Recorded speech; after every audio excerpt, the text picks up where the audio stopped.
Welcome to Shukla study point. आप सभी का स्वागत है आपके अपने YouTube channel Shukla study point में। मैं शिवम शुक्ला आप सभी दोस्तों का हार्दिक स्वागत करता हूं।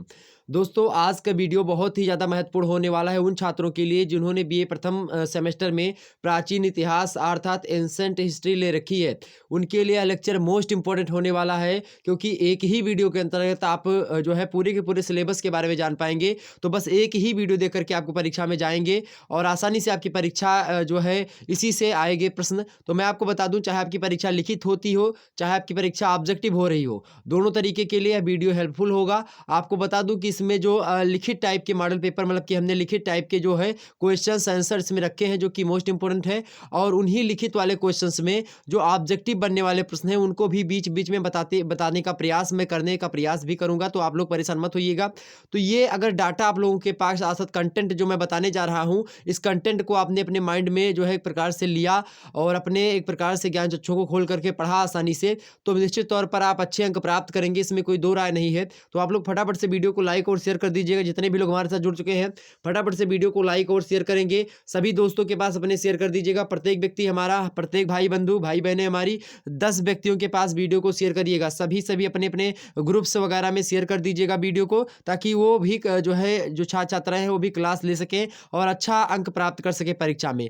प्राचीन इतिहास अर्थात एंसेंट हिस्ट्री बीए प्रथम सेमेस्टर अर्थात बीए फर्स्ट सेमेस्टर 2022 का यह एक प्रकार से महासंग्राम रिवीजन क्लास है। इसी प्रकार से होम साइंस का, इसी प्रकार से सोशियोलॉजी का, पॉलिटिकल साइंस का और हिंदी साहित्य का, और उसके बाद में आप देखेंगे जो है शिक्षा शास्त्र का, इन सभी के जो है आपके महासंग्राम वीडियो आ चुकी है। जल्द ही इसके बाद में आपकी जैसे कि इकोनॉमिक्स की महासंग्राम दे दूंगा, साइकोलॉजी के दे दूंगा, इसी प्रकार से और भी जो सब्जेक्ट आपके बच रहे हैं जैसे संस्कृत साहित्य होगा उसकी भी दे दूंगा। तो आप लोग परेशान मत होइएगा। ओके, तो चलिए पूरा पाठ्यक्रम एक ही वीडियो में समझने का प्रयास करेंगे। इसमें दो भाग हैं। खंड एक को पहले हम समझेंगे, उसके बाद में पहले तो हम जो है अपने भारत की जो सभ्यताएं हैं उनके बारे में देखेंगे। उसके बाद में प्राचीन विश्व की जो सभ्यताएं हैं उनके बारे में समझने का प्रयास करेंगे। प्राचीन इतिहास के लिए मोस्ट इंपोर्टेंट है। सबसे पहले यहाँ पर प्रश्न है मृदभांड क्या है। मृदभांड को लेकर के आपसे एग्जाम से प्रश्न पूछेगा कि मृदभांड क्या है, इसके क्या उपयोग थे। तो ऐसे कुछ प्रश्न बनेगा, तो आप आसानी से मृदभांड के बारे में समझ लीजिए। मृदभांड होता क्या है। मृद माने होता है मिट्टी, भांड माने होता है बर्तन। तो मिट्टी का बर्तन अर्थात मिट्टी से बना हुआ बर्तन ही क्या कहलाता है, मृदभांड कहलाता था। अब इसके बारे में हम थोड़ा समझते हैं। आपके सामने लिखित दस्तावेज यहाँ पर दिखाई पड़ा होगा, इसी के माध्यम से हम एक एक मुद्दे को आपको समझाने का प्रयास करेंगे। चलिए प्रारंभ करते कक्षा को बिना समय गवाए हुए। एक बार पुनः वीडियो से यही मतलब आप लोगों से अपील है कि वीडियो को लाइक जरूर कर दीजिएगा। चलिए, सिंधु घाटी के पुरा स्थलों के उत्खनन से प्राप्त साक्ष्यों, साक्ष्य माने होता है जो चीजें हमको मिली है कहाँ से, उत्खनन से, खुदाई के तदुपरांत कहाँ पर, पुरा स्थलों से, मतलब कि जो पुराने स्थल हैं, प्राचीन स्थल हैं, उनसे, कहाँ के, सिंधु घाटी के। ओके, उनके आधार पर माना जा सकता है कि उस काल में बर्तन बनाना जो था अति महत्वपूर्ण व्यवसाय था। अर्थात सिंधु घाटी सभ्यता के काल में जो है इंडस वैली सिविलाइजेशन के पीरियड में जो मिट्टी के बर्तन बनाना क्या था भाई, बर्तन बनाना, यहाँ पर मिट्टी का बर्तन कहना उचित अभी नहीं है।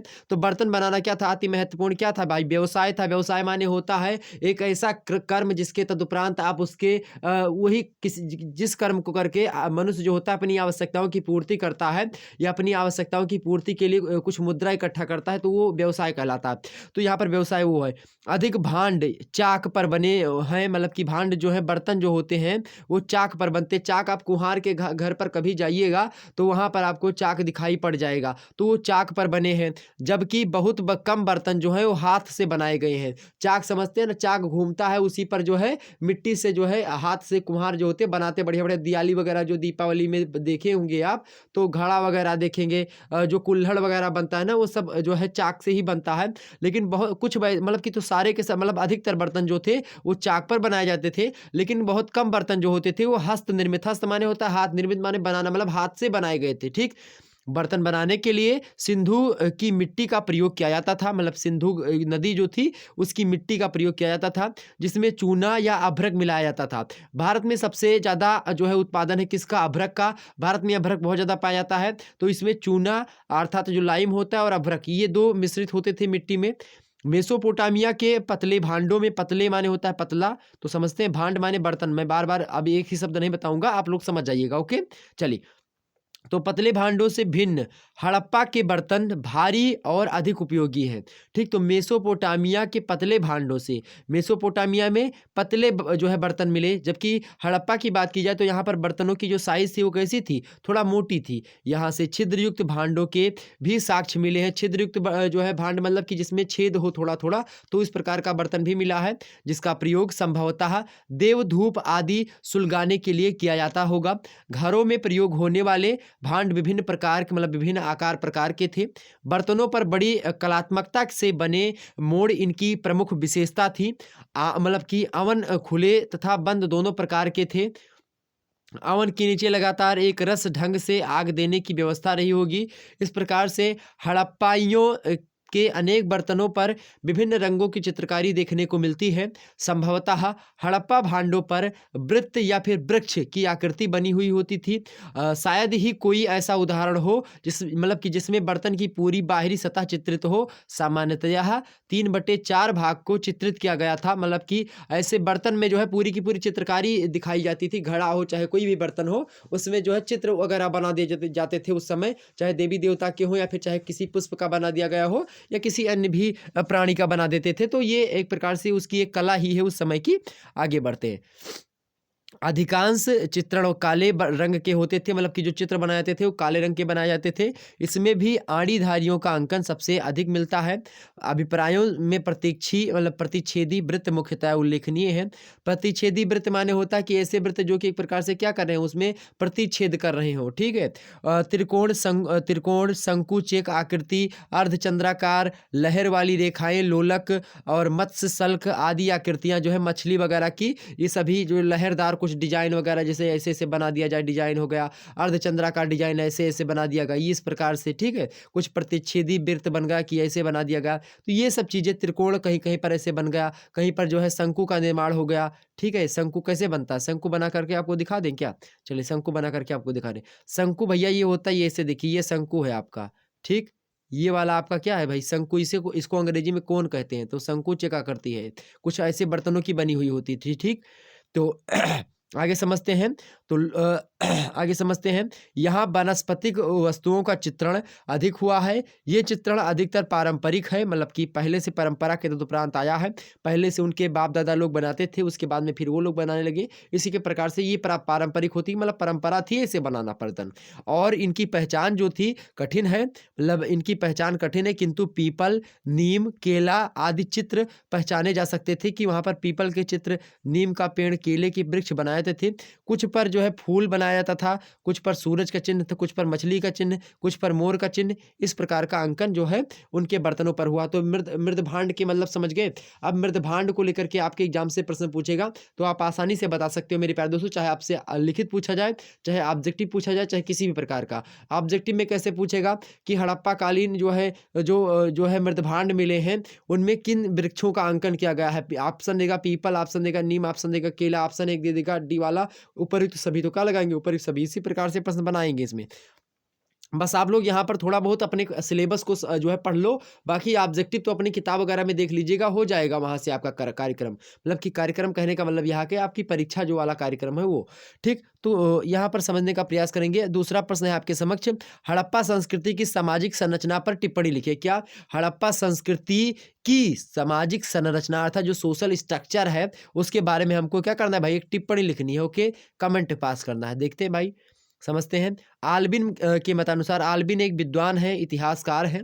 वो कहते हैं कि हड़प्पा संस्कृति के ग्रामीण समुदाय के विभिन्न वर्गों में अर्थात खाना बदोश, अर्ध खाना बदोश, पशुपालक। खाना बदोश माने होता है जैसे कि जिनका कोई जो है पता ना हो कि कल यहाँ पर रह रहे, ऐसे ऐसे जनजाति मतलब जनजातीय समूह जो होते हैं कुछ ऐसे कि जो कि कल को या इस बगिया में रहते हैं, फिर परसों को उस बगिया में चले जाते हैं, फिर उस जंगल में, फिर उस जंगल में, जो है इस प्रकार से भटकते रहते हैं। खाना बदोश उन्हीं को कहते हैं। तो कुछ तो जो पूरे पूरे खाना बदोश हैं, कुछ अर्ध मतलब आधे खाना बदोश हैं, कुछ पशुपालक हैं, कुछ शहरी जनसंख्या के विभिन्न समूहों के मध्य अस्थायी संबंध जो है वो बने हुए थे संस्कृति में, जिन पर क्या होता था, पुरोहित जो होता था वो शासक जो है वर्ग का नियंत्रण रखता था।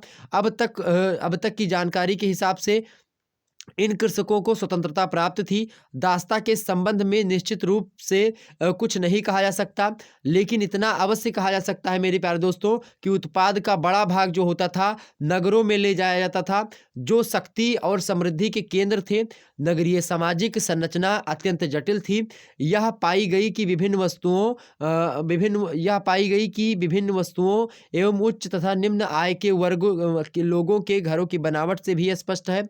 पुरातात्विक साक्ष्यों के आधार पर कहा जा सकता है कि सिंधु घाटी सभ्यता की जनसंख्या जो थी, उनका जनसंख्या का निर्माण पुरोहितों के मतलब व्यापारियों जो है दस्तकारों एवं विभिन्न श्रेणियों के मजदूरों को मिलाकर के हुआ था। तो वहाँ की जनसंख्या का जो निर्माण होता है जो है कहाँ के भाई, सिंधु घाटी सभ्यता के, उसमें पुरोहित वर्ग भी है, व्यापारी वर्ग है, दस्तकार लोग हैं और जो है विभिन्न श्रेणी के कौन है भाई, मजदूर वगैरह हैं। तो इसको मिलाकर के जो है जनसंख्या बनती थी। संभवतः यहाँ योद्धा वर्ग जो है नहीं थे। तो आपसे ऑब्जेक्टिव वालों प्रश्न पूछेगा कि क्या सिंधु घाटी सभ्यता में योद्धा वर्ग था, तो बिल्कुल नहीं था। आपको ऑप्शन में बताना है कि नहीं थी। ठीक है, संभवतः यहाँ योद्धा वर्ग नहीं थे। और दुर्ग के अंदर एवं बाहर पाए गए इन घरों एवं अन्य समकालीन सभ्यताओं के साक्ष्यों के आधार पर कहा जा सकता है कि यहाँ जनसंख्या 3 श्रेणियों में बटी हुई थी। जनसंख्या कितनी श्रेणियों में बटी हुई थी भैया, 3 श्रेणियों में। ऑब्जेक्टिव वालों आपसे एग्जाम से प्रश्न पूछेगा, सिंधु घाटी सभ्यता में जो एक प्रकार से जनसंख्या थी कितने वर्गों में बटी हुई थी, 3 वर्गों में। पहला है आपका दासों के स्वामी एक होते थे, जो संख्या में बहुत थोड़े होते थे, कम संख्या इनकी होती थी, जो दास के स्वामी होते थे, मालिक जो जिनको कहते हैं। और दूसरे वो आते थे दास लोगों की संख्या सबसे ज्यादा थी। और तीसरे में जैसे स्वतंत्र कारीगर वगैरह हुआ करते थे, यानी दस्तकार वर्ग, अर्थात जो कुछ कोई टेक्निकल मामला जानते, जैसे कि कोई मोटरसाइकिल बनाता था, मतलब कि आज के समय में जैसे कोई मोटरसाइकिल बनाता है, कोई बाल काटता है, कोई मतलब अलग अलग प्रकार की यंत्रों को जो है अच्छा करता है, ठीक उसी प्रकार से उस समय जो है अलग अलग जो वर्ग था, कारीगर वर्ग था, तो उन सभी वो सब तीसरे वर्ग के थे। पहला वर्ग जो कि दासों के मतलब दासों के स्वामी थे, अर्थात जो पूंजीपति लोग थे, जिनके पास पैसा था वो थे, और जिनके पास पैसा था वो तमाम सारे दास रखते थे अपने यहाँ पर। तो दास वर्ग से जो था वो सबसे अधिक मात्रा में सिंधु घाटी सभ्यता में दास ही थे। ये बात आप ध्यान रखेंगे। एक मूवी देख लीजिएगा आपको जो है थोड़ा सा जानकारी मिलेगी, ऐतिहासिक दृष्टि से मूवी देखेंगे उस मूवी को, बड़ी ही धाकड़ मूवी है और आप सभी लोगों ने शायद देखी भी हो। मोहनजोदाड़ो मूवी जो है ऋतिक रोशन की, बड़ी ही फेमस मूवी है और बहुत ही अच्छी तरीके से उसमें आप देखेंगे पुरानी सिंधु घाटी सभ्यता और मोहनजोदाड़ो के बारे में अच्छी तरीके से बताने का प्रयास किया गया है। बट टेक्निकल मूवी है, आप देखने का प्रयास करेंगे, उसमें जो ऐतिहासिक चीजें दिखाई गई हैं उस पर जरूर फोकस करिएगा। ठीक, देख लीजिएगा एक बार, परीक्षा के बाद देखिएगा, नहीं आप लोग उसी में मगन हो जाएंगे। चलिए, अनेक विद्वान एक दूसरा मॉडल प्रस्तुत करते हैं कि उनके अनुसार बाद में हिंदू समाज की जो है भांति हड़प्पा सभ्यता भी जो है 4 वर्गों में बटा हुआ था। पहला वर्ग था विद्वान वर्ग, जो कि पुरोहित हुआ करते थे, भौतिकविद हुआ करते थे, ज्योतिषी, अर्थात ज्योतिषी, पुरोहित और भौतिकविद जो होते थे वो विद्वान वर्ग में आते थे। तो दूसरे वे वर्ग होते थे जो कि योद्धा वर्ग में आते थे। सामान्यतः बाद का जो क्षत्रिय वर्ग है वही जो है योद्धा वर्ग कहलाया। आगे अगला था आपका व्यापारी वर्ग, जो कि कारीगरी और शिल्पी में बहुत ज़्यादा निपुण था, तो कारीगरी वर्ग था व्यापारी वर्ग। अगले थे श्रमिक वर्ग, शारीरिक श्रम करने वाले लोगों को श्रमिक वर्ग में रखा गया था। जैसे आप देखेंगे वैदिक काल में, जैसे कि अब आता है ऐतिहासिक काल में, जब वैदिक काल आता है तो वेदों में एक प्रकार से बताएगा कि जो वर्ग था वो मतलब कि जो समाज था वो 4 भागों में बटा हुआ था। ब्राह्मणो वस्या मुखामासीदा बाहुराजान्याः कृता उरुतदस्य यद्वैश्याः पादाभ्याम शूद्रो अजायतः। जो वर्ण व्यवस्था थी उसके हिसाब से 4 जो है वर्णों में पूरा का पूरा समाज जो था वो बटा हुआ था। पहला वर्ग था ब्राह्मण वर्ग, जो एक प्रकार से जो पुरोहित कहते हैं, विद्वान वर्ग वो ब्राह्मण वर्ग था। दूसरा क्षत्रिय वर्ग था, दूसरा क्षत्रिय है तो ब्राह्मण जो था वो मुखमंडल था, क्षत्रिय भुजाएं थी। उसके बाद में जो शिल्पी कारीगरी लोग होते थे, व्यापारी लोग होते थे, वो क्या थे भाई, उदर थे, पेट थे। और उसके बाद में जो शारीरिक श्रम करने वाले थे वो पैर थे, अर्थात शूद्र थे। तो वो शूद्र वर्ग के लोग जो थे वो पैर माने जाते थे उस समय के उनके मतलब कि एक विराट पुरुष के पैरों से उनकी उत्पत्ति मानी जाती है। तो ये एक प्रकार से था और चारों एक प्रकार से मिलजुल करके कार्य किया करते थे। एक के बिना अगर मतलब कि कोई एक चीज नहीं रह जाए, शरीर का अंग अगर हाथ कट जाए, पैर कट जाए, अगर मान लेते हैं पेट ही ना रहे, सर ही ना रहे, तो आदमी कैसे जिंदा रहेगा। तो ये था एक प्रकार से। ठीक, ये बात ध्यान रखेंगे। अब हम बात कर लेते हैं, तो संस्कृति ये थी उस समय की। तो ये प्रश्न हो गया। अगले प्रश्न की तरफ तीसरा प्रश्न है और इसको हम थोड़ा समझने का प्रयास करते हैं। तीसरा प्रश्न है, सिंधु निवासियों के माप तोल विषय ज्ञान पर संक्षिप्त टिप्पणी लिखिए। माप तोल को समझ लेते हैं भैया कि सिंधु जो निवासी थे, सिंधु के जो लोग थे, वो माप तोल कैसे करते थे, उनका क्या ज्ञान था, मतलब किस आधार पर मापन करते थे, उसको थोड़ा सा जान लेते हैं भैया। चलिए, तो लिपि का ज्ञान हो जाने से, लिपि माने तो लिखने की शैली का ज्ञान हो जाने से निजी संपत्ति का लेखा जोखा रखना सरल हो गया था। सिंधु क्षेत्र के नगरवासियों को व्यापार और आदान प्रदान में माप तोल की आवश्यकता हुई और उन्होंने इसका जो है प्रयोग भी किया। यहाँ बांट के रूप में व्यवहत बहुत सी वस्तुएं पाई जा गई, जिसके प्रकट होता है कि तौल में 16 या उसके आवर्तकों का व्यवहार रहा होगा। जैसे 16, 64, 160, 320, 640 महत्वपूर्ण तथ्य हैं। और 16 के अनुपात में की मतलब के अनुपात की यह परंपरा भारत में आधुनिक काल तक जो है चलती रही। तो 16-16 करके ये लोग नापते थे, जो है आदान प्रदान किया करते थे। और तौल जो होता था निम्न मूल्यांकों में द्विचर प्रणाली के अनुसार होता था, जैसे कि 1, 2, 4, 8 से 64 तक, फिर उसके बाद में 150 तक, उसके बाद में फिर जो है 16 से गुणा होने वाले दशमलव 320, 640, 1600, 3200 आदि तक। ये बाँट जो है चकमक पत्थर, चूना पत्थर, सेल खड़ी आदि से बनाए जाते थे। साधारणतः घनाकार होने मतलब कि होते थे। ये कैसे होते थे? घनाकार। तो आपसे पूछेगा जो माप तोल वाला बाँट था वो किस तरीके से होता था, तो आपसे कहेगा घनाकार, गोलाकार, वृत्ताकार ऐसे। तो आप क्या बताएंगे? घनाकार होता था। हड़प्पाई लोग मापना भी जानते थे, तो पूछेगा हड़प्पाई लोग क्या मापना जानते थे? बिल्कुल जानते थे। यहाँ ऐसे डंडे पाए गए हैं जिन पर माप के चिन्ह बने हुए हैं। इनमें एक झंडा कांसे का भी है। मोहनजोदाड़ो सीपी का बना हुआ पैमाना, कालीबंगा जो था पट्टी का बना हुआ पैमाना, मतलब कि पक्की पट्टी मिट्टी का बना हुआ पैमाना। हड़प्पा तांबे का बड़ा तांबे धातु से बना पैमाना का यूज करते थे। सुरकोटका के लोग जो ये सब जो सुरकोटका और ये हड़प्पा, कालीबंगा, ये सब स्थान है अलग अलग स्थानों पर, जैसे कि मोहनजोदाड़ो में सीपी का बना हुआ पैमाना यूज किया जाता था। उसके बाद में जो है पक्की मिट्टी का बना पैमाना जो है कालीबंगा में, हड़प्पा में तांबे का पैमाना यूज करते थे। सुटका गेंडोर में एंटीमनी की एक क्षण जो है उसका पैमाना बना हुआ था। लोथल में हाथी के दांत का पैमाना था। इन सभी का प्रयोग किया जाता था। लंबाई जो थी 37.6 सेंटीमीटर की 1 फुट की इकाई पर आधारित हुआ करती थी।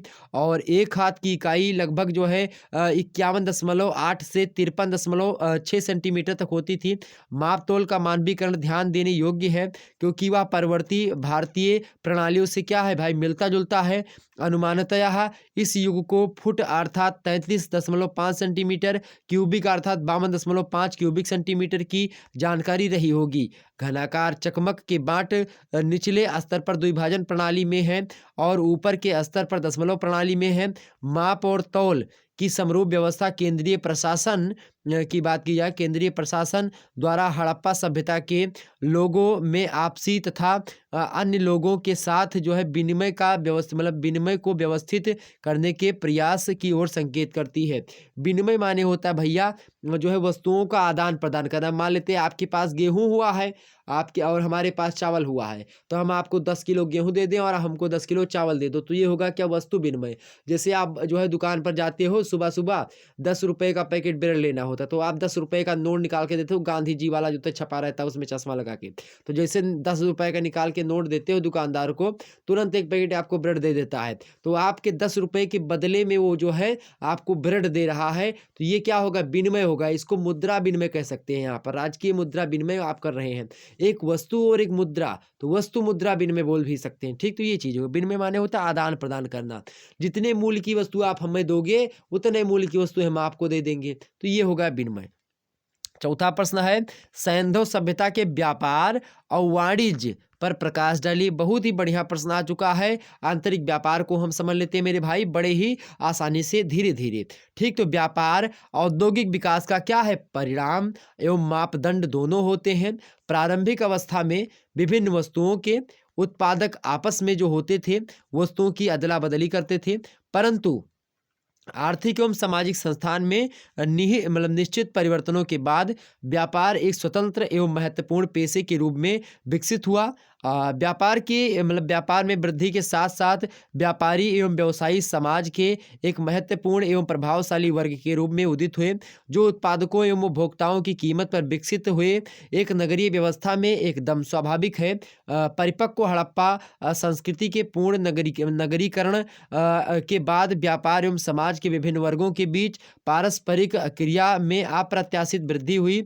सिंधु सभ्यता के लोगों के जीवन से व्यापार के महत्व की पुष्टि हड़प्पा, मोहनजोदाड़ो और लोथल में अनाज के बड़े बड़े कोठारों में पाए जाने से ही नहीं होती, बल्कि बड़े भूभाग में ढेर सारी मिट्टी की मोहरों अर्थात सील, एक रूप लिपि और मानवीकृत माप तौलों के अस्तित्व से भी होती है। तो ये तमाम सारी चीज़ें आप लोग सुनते रहिए, 2 से 3 बार वीडियो को देख करके सुनेंगे, आपके दिमाग में ऑटोमेटिक चीज़ें घूमने लगेंगी। हड़प्पाई लोग सिंधु सभ्यता के भीतर पत्थर, धातु, हड्डी आदि का व्यापार करते थे, लेकिन वे जो वस्तुएं बनाते थे उनके लिए अपेक्षित कच्चा माल उनके नगरों में उपलब्ध नहीं था। वे धातु के सिक्कों का प्रयोग नहीं करते थे। संभव है कि वे सारे आदान प्रदान विभिन्न विनिमय के द्वारा करते थे। मतलब कि तब सिक्के नहीं थे मेरे भैया, तो कैसे आदान प्रदान करते थे कि 1.25 सेर गेहूँ तुम ले लो, 1.25 सेर घी हमको दे दो। तो इस प्रकार से होता था भैया व्यापार, विनिमय हुआ करता था। आगे समझते हैं। संभवतः अपने तैयार माल और अनाज भी नावों और बैलगाड़ियों पर लादकर पड़ोस के क्षेत्र में ले जाते थे और उन वस्तुओं के बदले धातुएं ले आते थे। आप देखेंगे मोहनजोदाड़ो मूवी में सेम ऐसा हुआ है कि यहाँ से धातुएं वगैरह ले जाकर के जाते हैं शहर को। उसमें ऋतिक रोशन जब शहर को जाता है, वहाँ की एक मुद्रा होती है, शहर में प्रवेश करने के लिए एक टोकन सा एक प्रकार से मुद्रा होती, जो टोकन जिसके पास होता था तो वही शहर में जा सकता था।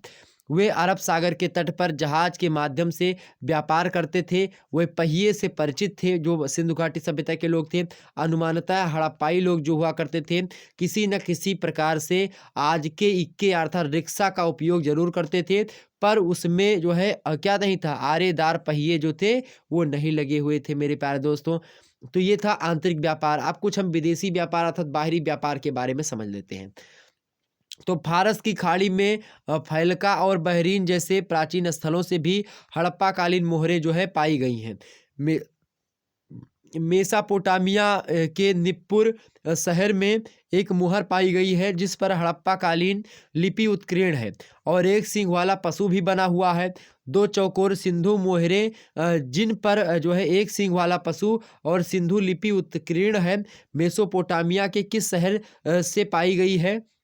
ठीक, मेसोपोटामिया के किस शहर से पाई गई है?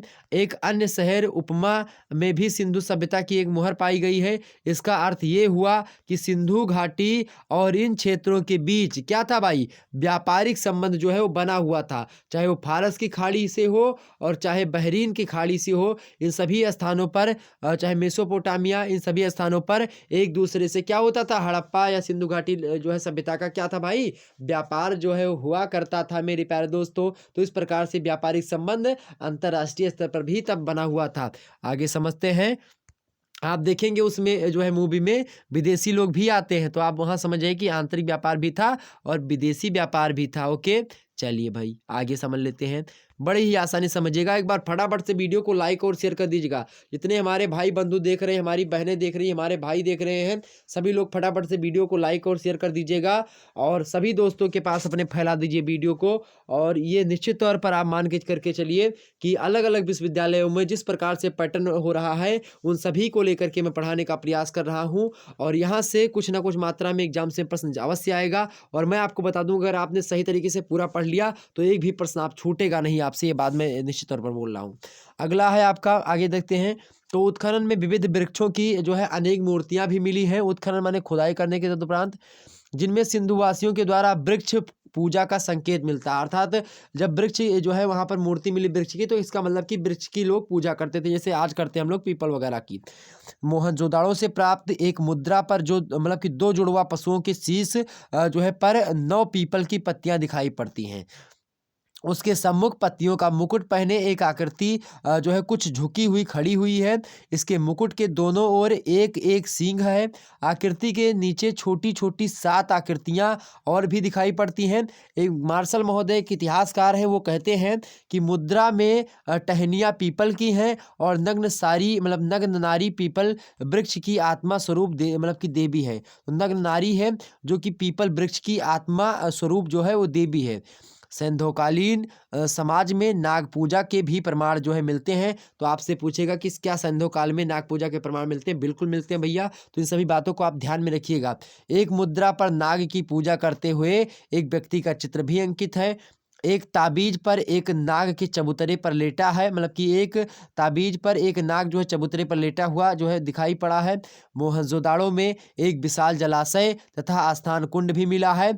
उसके भीतर उतरने के लिए सीढ़ियां बनाई गई हैं। कुंड के चारों ओर बरामदे और कमरे भी बने हुए हैं। स्नान कुंड और स्नानागारों के कुंडों के प्रमाण से ऐसा अनुमान किया जाता है कि पूजा और धार्मिक कर्म के पूर्व में शारीरिक शुद्धि अर्थात पवित्रता आवश्यक समझी जाती थी। पूजा गृहों में प्रवेश करने के पूर्व मनुष्य जो होता था जल पात्रों से हाथ पैर धो लेते थे। पूजा में धूप दीप का भी प्रयोग उस समय किया जाता था। तो ये बात भी ध्यान रखेंगे। आगे बढ़ते हैं। 6वां नंबर प्रश्न है आपके समक्ष। वैदिक संस्कृति की प्रकृति की विवेचना कीजिए। वैदिक संस्कृति के बारे में आपको बताना है। तो वैदिक संस्कृति मूलतः आर्यों की संस्कृति, किसकी संस्कृति थी? आर्यों की संस्कृति थी। इस काल में ही वेदों की रचना हुई है, अतः वेदों में इस संस्कृति के विषय में विस्तार से उल्लेख मिलता है। वेदों के अतिरिक्त इस काल में पर्याप्त जो है साहित्यिक साक्ष्य उपलब्ध हैं, जैसे कि ब्राह्मण ग्रंथ हो गए, आरण्यक हो गए, उपनिषद भी हैं, कल्पसूत्र हैं। इन सभी में भी जो है वैदिक काल की जानकारी मिलती है। ऋग्वेद में आर्यों के निवास के लिए सप्त सैंधव प्रदेश का उल्लेख मिलता है, जिसका अर्थ है 7 नदियों वाला क्षेत्र जहाँ पर आर्य लोग रहते थे।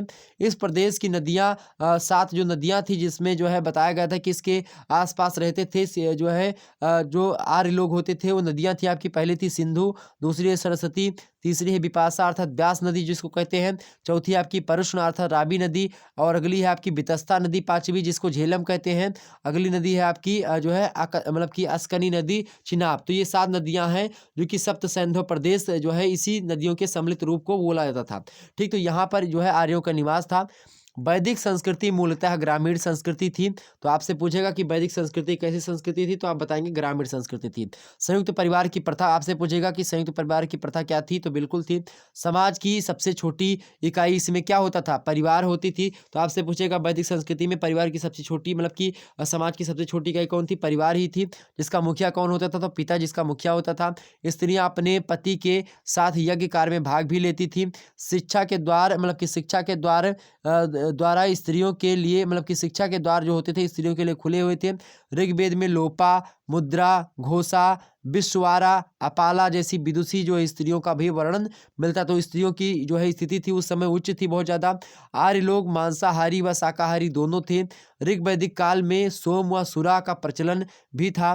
मतलब कि सोम सुरा का मतलब ये है एक प्रकार से सोम जो है सोम रस और सुरा जो होते हैं कहीं ना कहीं पे ये जो है कुछ पेय पदार्थ होते हैं जो कि थोड़ा मादक होते हैं, नशा वसा करते हैं। तो समाज जैसे दारू आज पीते हैं ना लोग, वैसे तो समाज में 2 प्रकार के विवाह प्रचलित थे।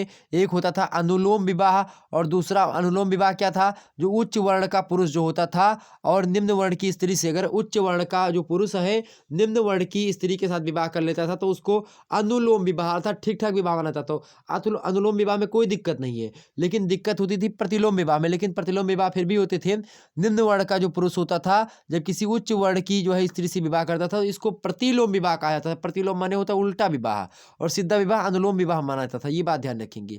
ऋग्वेद के 10वें मंडल में पुरुष सूक्त में 4 वर्णों की उत्पत्ति का वर्णन भी मिलता है। इसके अनुसार विराट पुरुष के मुखमंडल से ब्राह्मण, भुजाओं से क्षत्रिय, जंघों से वैश्य और पैरों से शूद्र की उत्पत्ति मानी गई है। हमने एक श्लोक भी अभी पढ़ा था आपको कि ब्राह्मणो अस्य मुखामासीद, ब्राह्मण जो था वो मुख से उत्पन्न हुआ था। ब्राह्मणो अस्य मुखामासीद बाहु राजन्य करता, बाहु माने होता भुजा, भुजाओं से क्षत्रिय की उत्पत्ति हुई। बाहु राजन्य करता, राजन्य माने क्षत्रिय, राजन्य जो है बाहु राजन्य करता। उरु तदस्य वैश्या, उरु माने होता उदर, उदर पेट को भी बोल देता है, जंघे कहीं कहीं पर लिखा है पुस्तकों में, तो जंघा या पेट मान सकते हैं आप, वहाँ से उत्पत्ति मानी जाती है जो है किसी वैश्य की। और शूद्रों की उत्पत्ति पैरों से मानी जाती है। तो ये एक प्रकार से जो है वर्णों के बारे में उस समय बटा हुआ था। मृतकों को प्रायः अग्नि में जलाया जाता था, जैसे कि आज हिंदुओं में होता नहीं कि हिंदू में जो है लोग जो है जलाते हैं, मुस्लिम लोग क्या करते हैं जो है दफनाते हैं, मिट्टी देते हैं और आगे समझते हैं। तो परंतु कभी-कभी दफनाया भी जाता था। ऋग्वैदिक जो है समाज कबीलाई व्यवस्था पर आधारित था। ऋग्वैदिक लोग जनों व कबीलों में भी बटे हुए थे। कबीलों का एक राजा होता था जिसे गोप कहा जाता था। तो आपसे पूछेगा कि ऋग्वैदिक काल अर्थात वैदिक काल में जो राजा होता था कबीले का उसे क्या कहा जाता था? तो उसको गोप कहा जाता था, ठीक है। आर्यों को पंचजन भी कहा गया। तो आपसे एग्जाम से पूछेगा आर्यों का दूसरा नाम क्या है? तो आर्यों का दूसरा नाम क्या है? वह पंचजन है, क्योंकि इनके 5 कबीले थे। कौन-कौन से? आपसे पूछेगा कि आर्यों के 5 कबीले कौन थे? पहला था अनु, दूसरा है द्रुह, तीसरा है पुरुत और चौथा आपका तुर्वस और जो है 5वां है यदु। ये कौन थे भाई? ये 5 कबीले थे जो कि फेमस थे। ऋग्वैदिक काल की बात की जाए तो ऋग्वैदिक काल में राज्य का जो मूल आधार था वो कौन था भाई? जो है कुल अर्थात परिवार हुआ करता था। परिवार के मुखिया को क्या कहता था? कुलप कहा जाता था, ठीक है। बात ध्यान रखेंगे। इन सभी फैक्ट को मैं जो बता रहा हूँ कुलअप वगैरह इन सभी को याद रखिएगा। ये सब एग्जाम्स के पॉइंट ऑफ व्यू से इंपॉर्टेंट है। अगर आपकी परीक्षा ऑब्जेक्टिव होती है तो आपके लिए इंपॉर्टेंट है, लिखित होती तो भी आपके लिए इंपॉर्टेंट है। कई कुलों से ग्राम बनता था तथा अनेक ग्राम मिलकर के विष बनाते थे, जिसका प्रधान विषपति होता था। विष से जन बनता था जो कबीलाई संगठन था। सभा समिति विदथ मतलब कि विदथ एवं गण जैसे संगठन विचार विमर्श करते थे तथा सैनिक और धार्मिक कार्य देखते थे। ऋग्वैदिक काल में स्त्रियां सभा एवं विदथ में भाग भी लेती थीं। जो उसके बाद में आगे समझते हैं। बोगा जकोई अभिलेख में जो है 1400 ईस्वी पूर्व में है मिला है। अनेक वैदिक देवताओं अर्थात मित्र का, वरुण का, इंद्र का, अग्नि का, नासत्य का, इन सभी देवताओं का उल्लेख मिला है। इन देवताओं का उल्लेख जो है ऋग्वेद में भी किया गया है। ऋग्वेद में सबसे पहले अति महत्वपूर्ण देवता जो है इंद्र हैं। उनके इंद्र को क्या कहा था भाई? उसमें इंद्र को पुरंदर बताएगा। क्या बताएगा? पुरंदर। पुरंदर माने होता है कि किले को तोड़ने वाला। किले को तोड़ने वाले को पुरंदर कहा जाता था, ठीक है। और वही पुरंदर कौन थे भाई? इंद्र थे। इंद्र पर जो है 250 सूक्त जो है लिखे गए हैं। इंद्र को वर्षा का देवता भी माना गया है, जो वर्षा कराते हैं। ऋग्वेद में उषा, अदिति, सूर्या आदि देवियों का भी उल्लेख किया गया है। देवताओं की उपासना की मुख्य रीति स्तुति, पाठ करना व यज्ञ बलि अर्थात चढ़ावा देना, अर्पित करना, ये सब था। बलि में शाक, जौ, इन सभी वस्तुओं की क्या दी जाती थी? बलि दी जाती थी, ओके। किसी जो है बकरे की बलि नहीं दी जाती थी। आज बकरा वगैरह लोग काटते हैं, पहले जो है जब यज्ञ बलि दी जाती थी तो किसकी बलि जाती थी? जो है शाक की बलि दी जाती थी, जौ की बलि दी जाती थी, मतलब कि किसी जो है वनस्पति की, जंतु की नहीं किसी। अगला प्रश्न आपके सामने 7वां नंबर। उत्तर वैदिक, उत्तर माने होता है बाद में, वैदिक माने वेदों के बाद की जो कालीन स्थिति है उसकी आर्थिक जीवन पर टिप्पणी लिखी। चलिए बात कर लेते हैं। तो उत्तर वैदिक कालीन लोगों के आर्थिक जीवन को निम्नलिखित शीर्षकों में विभाजित किया जा सकता है। पहला तो कृषि वहाँ की कैसी थी इसको समझ लेते हैं। चूंकि आर्थिक तंत्र हमको समझना तो सबसे पहले हम कृषि, चूंकि कृषि वहाँ का अर्थतंत्र था, सबसे पहली बात यह है तो कृषि को समझते हैं। तो उत्तर वैदिक कालीन लोगों का प्रमुख व्यवसाय क्या था भाई? कृषि था। ऋग्वैदिक काल की तुलना में इस काल में कृषि में जो है अत्यंत उन्नति हुई थी। खेती के तरीकों, बीज, फसल आदि के क्षेत्र में महत्वपूर्ण विकास हुआ था। हल का प्रयोग भी किया जाता था। कभी कभी हल इतने बड़े होते थे कि उनको चलाने के लिए 20 बैलों मतलब कि 20 बैलों की आवश्यकता होती थी। फसल जो थी अच्छी उगने के बाद मतलब उगाने के लिए खाद का भी प्रयोग किया जाता था। गेहूं, चावल, जौ उस युग की प्रमुख फसलें थीं। डॉक्टर राजबली पांडे जो कि एक समाज शास्त्री भी हैं, वो कहते हैं कि जो है आर्यों का निवास मुख्यतः गंगा तथा सिंधु नदियों के किनारे उपजाऊ मैदानों एवं कछारों में था, जिसके परिणाम स्वरूप कृषि में निरंतर वृद्धि होती गई तथा वे लोग जो है थोड़े समय में ही बड़े समृद्धशाली एवं संपन्न हो गए और कृषि से अपना जो है आर्थिक जीवन निर्वाह करने लगे। अगला पॉइंट है आपका पशुपालन। पशुपालन कैसा था? तो उत्तर वैदिक काल में पशुपालन आर्थिक व्यवस्था मतलब पशुपालन अर्थव्यवस्था का प्रमुख आधार था। अधिक से अधिक लोग गायों को पालना वैभव की निशानी माना जाता था। पहले कि अगर 10 गाय हैं तो आप बहुत बड़े अमीर आदमी हो, 20 गाय हैं और बड़ी अमीर। राजा किसी व्यक्ति का सम्मान उसे गायें जो है दान करके देते थे। अगर गाय दान देती थी बहुत बड़ी बात होती थी उस समय। अगला प्रश्न है, आज गाय किसी को देने लगो कोई लेगा ही नहीं। अगला प्रश्न है गृह उद्योग एवं व्यवसाय। उत्तर वैदिक काल तक कृषि एवं पशुपालन के अतिरिक्त भी अनेक व्यवसायों की उत्पत्ति हो चुकी थी। तत्कालीन साहित्यिक से जुलाहे, सुनार, कुम्हार, लोहार, चर्मकार, रथकार, मछुए, नर्तक आदि अनेक व्यवसायों के विषय में जानकारी प्राप्त होती है। इनके अतिरिक्त ज्योतिषी, वैद्य, नाई आदि का भी उल्लेख मिलता है, किंतु जो है इनको समाज में हे दृष्टि से देखा जाता था। उत्तर वैदिक आर्यों को धातुओं का व्यापक रूप से ज्ञान भी था, जिसके कारण उनका आर्थिक जीवन अत्यंत समृद्ध हो गया था। इस काल में लोगों को सिर्फ सोने का अयस अर्थात लोहा की ही नहीं वरन चांदी, तांबा, टिन, शीशे आदि धातुओं की भी जानकारी थी तथा वे उनका प्रयोग करते थे। इन धातुओं का आभूषण, हथियार और औजार बनाने में प्रयोग किया जाता था। आगे समझते हैं व्यापार और वाणिज्य उस समय कैसा था। व्यापार और वाणिज्य समझते हैं भाई। तो उत्तर वैदिक काल में आंतरिक एवं वैदेशिक जो है दोनों ही प्रकार का व्यापार प्रगति पर था। इस युग में व्यापारियों के संगठन का भी उल्लेख मिलता है। साधारणतः व्यापार जो है विनिमय प्रणाली के द्वारा ही होता था, किंतु ऋग्वैदिक काल के समान गाय भी विनिमय का माध्यम थी। इस युग में मुख्य मुद्रा को जो है शतमान बोला जाता था। इस युग में समुद्री व्यापार भी किया जाता था, जो संभवतः बेबीलोन के साथ होता था। आंतरिक व्यापार में भी यातायात के साधनों का विकास होने के कारण सामान बैलगाड़ियों, नावों आदि में से जो है ढोया जाने लगा था। आगे समझते हैं 8वां नंबर प्रश्न। 8वां नंबर प्रश्न आपके समक्ष है, देखेंगे वैदिक कालीन राजनीतिक स्थिति पर प्रकाश डालिए। तो राजनीतिक स्थिति, वैदिक काल की राजनीतिक स्थिति क्या थी, इसको समझ लेते हैं। तो ऋग्वेद की तत्कालीन राजनीतिक व्यवस्था पर व्यापक प्रकाश पड़ता है। वैदिक कालीन में राजनीतिक व्यवस्था निम्नलिखित जो है भागों में बटी हुई थी। पहला था कुटुंब। राजनीतिक व्यवस्था में सबसे पहले समझिए कुटुंब जो होते थे, कुटुंब में बटा हुआ था। जो जो एक प्रकार से राजनीतिक व्यवस्था थी कुटुंब में। पहला कुटुंब क्या थे भाई, ऋग्वैदिक कालीन राजनीतिक व्यवस्था की सबसे छोटी इकाई जो कहलाती थी वो कुटुंब कहलाती थी। कुटुंब में संयुक्त परिवार की प्रथा थी तथा परिवार का सबसे अधिक आयु वाला पुरुष जो होता था सदस्य कुटुंब का प्रधान हुआ करता था। कुटुंब के समस्त सदस्यों द्वारा प्रधान की आज्ञा मानना परम आवश्यक हुआ करता था। आगे था ग्राम। अगला था उससे बड़ा, कुटुंब से बड़ा क्या था भाई, गांव था अर्थात ग्राम। अनेक कुटुंबों के समूह को ग्राम कहा जाता था। जिस प्रकार प्रत्येक कुटुंब एक प्रधान होता था अपने कुटुंब की देखभाल करता था, उसी प्रकार प्रत्येक ग्राम का एक अधिकारी होता था जिसे ग्रामणी कहते थे। ग्रामणी का पद अत्यंत जो था महत्वपूर्ण था, क्योंकि वह ग्राम का एकमात्र प्रशासनिक अधिकारी हुआ करता था। ग्रामणी का चुनाव जो है अथवा नियुक्ति किस प्रकार से होती थी, इस विषय में ऋग्वेद क्या है, मौन ऋग्वेद में कोई जानकारी नहीं मिलती है कि इसका जो है व्यापार कि अगर वो था तो आखिरकार कैसे राजा बनाए जाते थे। अगला प्रश्न है अनेक ग्रामों के अगला है विष। क्या है, ग्राम के बाद आता है आपका विष। विष जो है अनेक ग्रामों के समुदाय को विष कहा जाता था, जिसके अधिकारी को विषपति कहा जाता था। ओके, अगला है आपका जन। जो विष के बाद है जन, तो अनेक विष मिलकर के एक जन का निर्माण करते थे। जन के प्रधान अधिकारी गोप कहलाते थे। गोप का तत्कालीन प्रशासनिक व्यवस्था में अत्यधिक महत्वपूर्ण पद था। गोप प्रायः राजा ही हुआ करते थे, तो गोप जो होते थे वो राजा ही हुआ करते थे। जन के बाद आता है आपका राष्ट्र।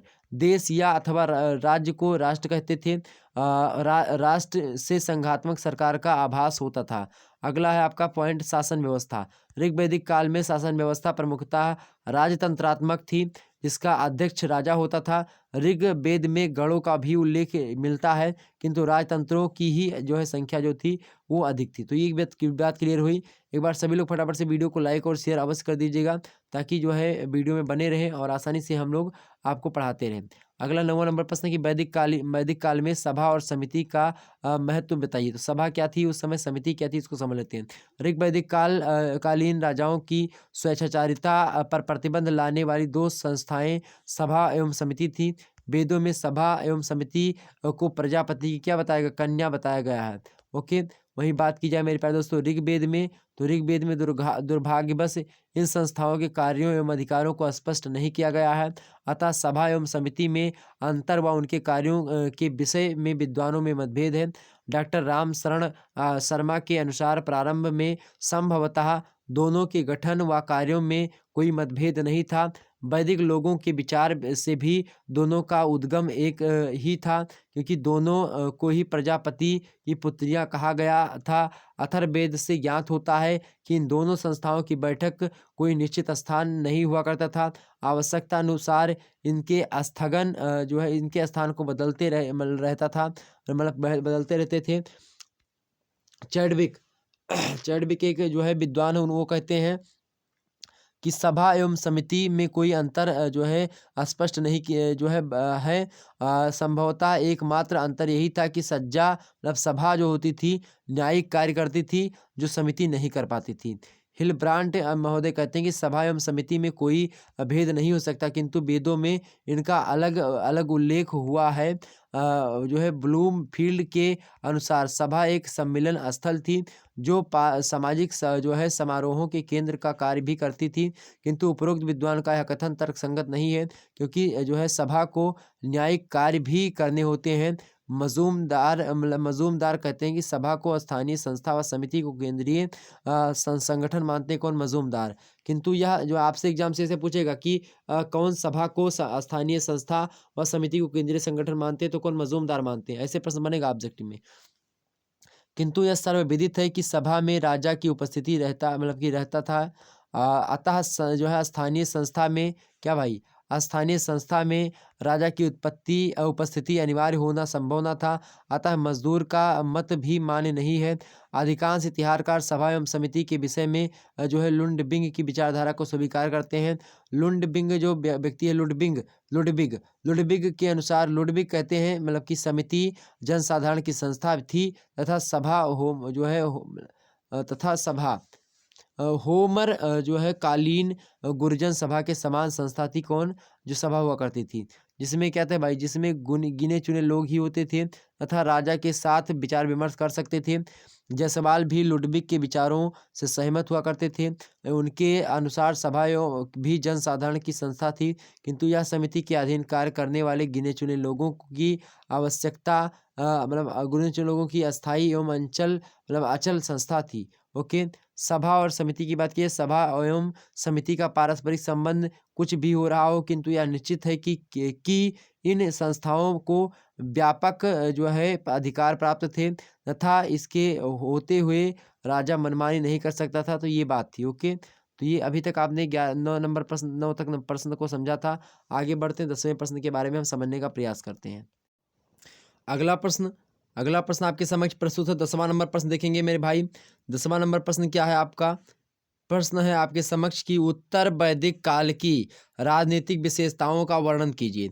वैदिक कालीन साहित्य से तत्कालीन राजनीतिक स्थिति पर व्यापक प्रकाश पड़ता है। पहला मुद्दा है आपका शक्तिशाली राजतंत्रों का उदय। इस युग की प्रमुख विशेषता शक्तिशाली राजतंत्रों का उदय होना था। राजतंत्रों के उदय होने का प्रमुख कारण साम्राज्यवाद की भावना का विकास होना था। ऐतरेय ब्राह्मण में साम्राज्य, भौज्य, स्वराज्य, जो है पारमेष्ठ्य, राज्य, महाराज्य, आधिपत्य, सार्वभौम आदि राज्यों का उल्लेख मिलता है। राज्य एक तांत्रिक राज्य को कहते थे तथा सार्वभौम, अधिपत्य, महाराज्य, साम्राज्य, पारमेष्ठ्य आदि बड़े बड़े राज्य हुआ करते थे। सम्राट साम्राज्य की स्थापना करने के पश्चात अश्वमेध, राजसूय, वाजपेय आदि यज्ञ करवाते थे। तो ये यज्ञ के नाम है अश्वमेध, राजसूय, वाजपेय। ओके, तो इन सभी का यज्ञ करवाते थे जो सम्राट हुआ करते थे। राजा के अधिकार क्या थे, इसको समझ लेते हैं। ऐतरेय ब्राह्मण से ज्ञात होता है, ये पुस्तक मतलब कि ऐतरेय ब्राह्मण से क्या होता है भाई, ज्ञात होता है। ऐतरेय ब्राह्मण ग्रंथ, तो इनके ग्रंथों से हमको पता चलता है कि राजा के पद का जन्म जो है अराजकता एवं युद्ध में विजय श्री प्राप्त करने के लिए हुआ था। इस युग में यद्यपि राजा का पद पैतृक होता था, परंतु कभी कभी उनका निर्वाचन भी किया जाता था। ऐसा प्रतीत होता है कि प्रारंभ में राजा निर्वाचित होता था, किंतु बाद में राजा और प्रजा में क्या हुआ भाई, बाद में राजा और प्रजा में समझौता हुआ, जिसके अनुसार राजा ने प्रजा की सुरक्षा का दायित्व धारण किया और प्रजा ने राजा में विश्वास करना प्रारंभ कर दिया। धीरे धीरे राज्यपद पैतृक हो जाता है। विशाल साम्राज्यों के उदय हो जाने के कारण राजाओं की शक्ति में भी वृद्धि हो जाती है, जिसकी पुष्टि राजा अभिषेक की जो है बढ़ी हुई महत्ता से होती है। जहाँ ऋग्वैदिक काल में राज्याभिषेक के समय कुछ ही व्यक्ति उपस्थित हुआ करते थे। अब अनेक राज्य कर्मचारी सम्मिलित होने लगे। Doctor RC. मजूमदार इतिहासकार हैं, कहते हैं कि जो है क्या कहते हैं आर.सी. मजूमदार कि उत्तर वैदिक युग में जातियों के सम्मिश्रण, राज्य के आकार में वृद्धि तथा युद्ध में राजा के सफल नेतृत्व ने अनिवार्य रूप से राजा के अधिकार को बढ़ा दिया था। अब राजा अपनी प्रजा का स्वतंत्र स्वामी होने का दावा करने लगा था। यद्यपि राजाओं की स्वेच्छाचारिता पर रोक लगाने वाली दो संस्थाएं, सभा और समिति, विद्यमान थी, किंतु राज्यों के आकार में अत्यधिक वृद्धि होने के कारण से इन सभाओं की बार बार बैठकें बुलाना संभव नहीं था। अतः धीरे धीरे इन संस्थाओं पर राजा का पूर्ण नियंत्रण, मतलब कि राजा पर नियंत्रण जो हुआ करता है वो कम हो गया था। अर्थात समिति और संस्था जो होती उनका नियंत्रण राजा पर क्या होगा, धीरे धीरे कम होता चला गया। अगला प्रश्न 11वां नंबर प्रश्न है, प्राचीन भारतीय साहित्यिक स्रोत में प्रमुख दो महाकाव्य कौन कौन से, उनके बारे में बताएं। तो प्राचीन भारतीय साहित्य में प्रमुख रूप से दो महाकाव्यों की रचना की गई है, जिनसे तत्कालिक सामाजिक, राजनीतिक, धार्मिक स्थितियों पर प्रकाश पड़ता है। ये महाकाव्य इस प्रकार से है। पहला आपका रामायण जो है वाल्मीकि महाराज के द्वारा लिखा गया है। उसकी रचना संभवतः ईसा की 5वीं सदी पहले जो है मानी जाती है, उसके पूर्व ही मानी जाती है। रामायण में राम जी की कथा के बारे में बताया गया है, जिनके जो है उनके पिता दशरथ जी है और माता उनकी सौतेली जो है माँ कैकेयी के षड्यंत्रों के कारण 14 वर्षों के लिए निष्कासित कर दिया गया था। राम जी की माता का नाम कौशल्या था। वे निष्ठापूर्वक पिता की आज्ञा मान करके वन में चले जाते हैं राम जी, जहाँ उनकी पत्नी सीता को लंकेश्वर रावण जो होता है वो अपहरण करके ले जाता है। अंत में राम ने अपने भाई लक्ष्मण की जो है सहायता से रावण का वध किया और सुग्रीव की सेना को लेकर के भी गए थे साथ में।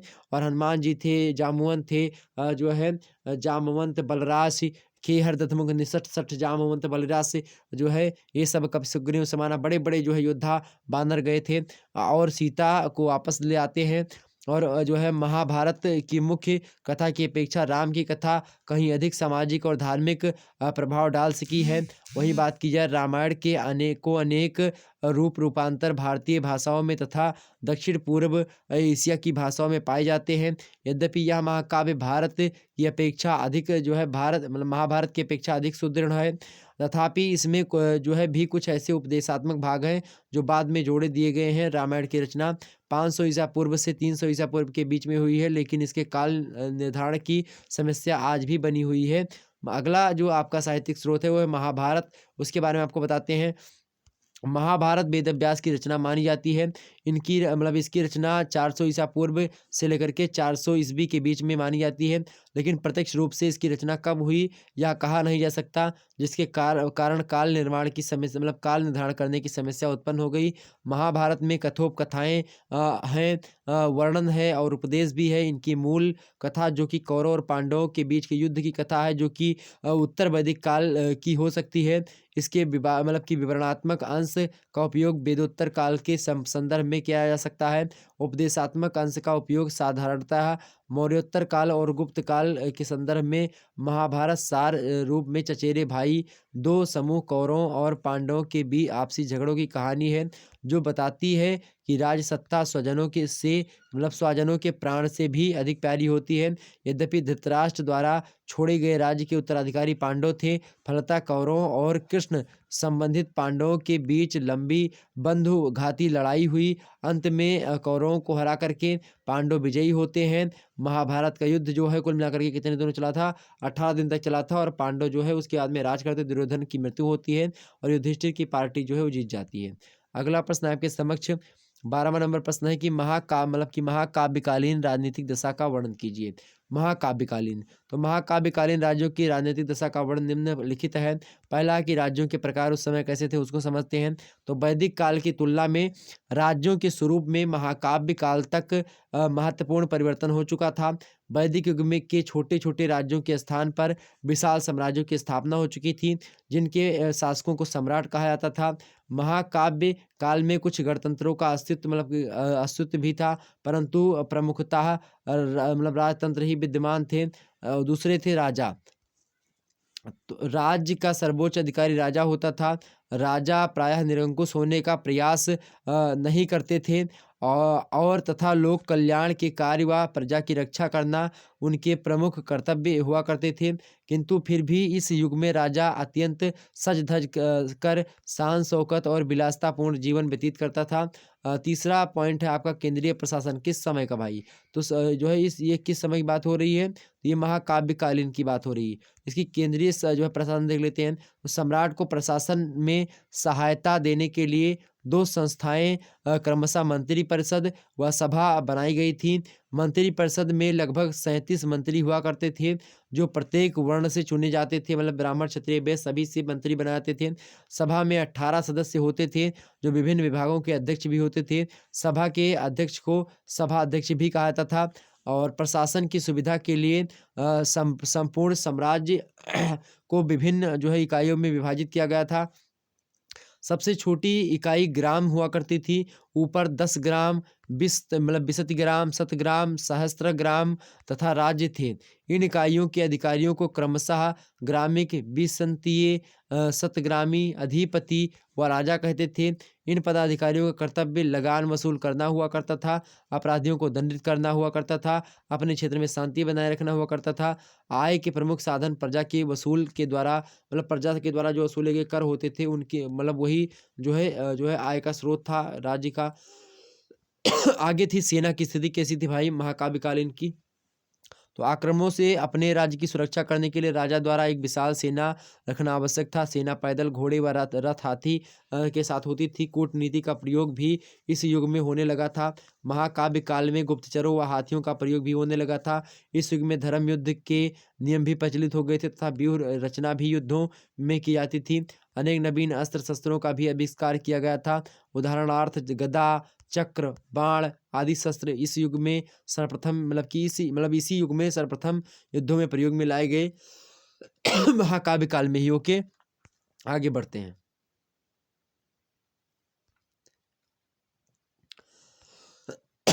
तो ये थे कुछ प्रश्न जो कि हमने अभी तक खंड आ से समझे। अब खंड बा में जो है कुछ विश्व की जो सभ्यताएं उनके बारे में समझ लेते हैं। तो इसमें सुमेरियन सभ्यता के कुछ प्रश्न को, छोटे छोटे प्रश्न में हमने थोड़ा सा रखे, इसमें देखेंगे। सुमेरियन सभ्यता के बारे में समझते हैं भाई।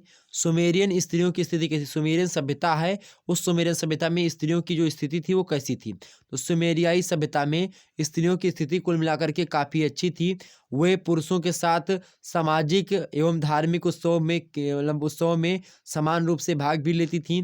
दहेज प्रथा का प्रचलन भी था, पर दहेज पर वधू का अधिकार माना जाता था। पति की मृत्यु हो जाने पर वयस्क पुत्र और मृत पति की संपत्ति की संरक्षिका जो होती थी पत्नी ही मानी जाती थी। वह अपना स्वतंत्र व्यवसाय भी कर सकती थी, इसके लिए स्वतंत्र थी कौन, सुमेरियन स्त्री। तो इसकी सुमेरियन स्त्री जो थी वह पूर्ण रूप से कैसी थी, उनकी स्थिति ठीक ठाक थी। ओके, कोई दिक्कत की बात नहीं थी।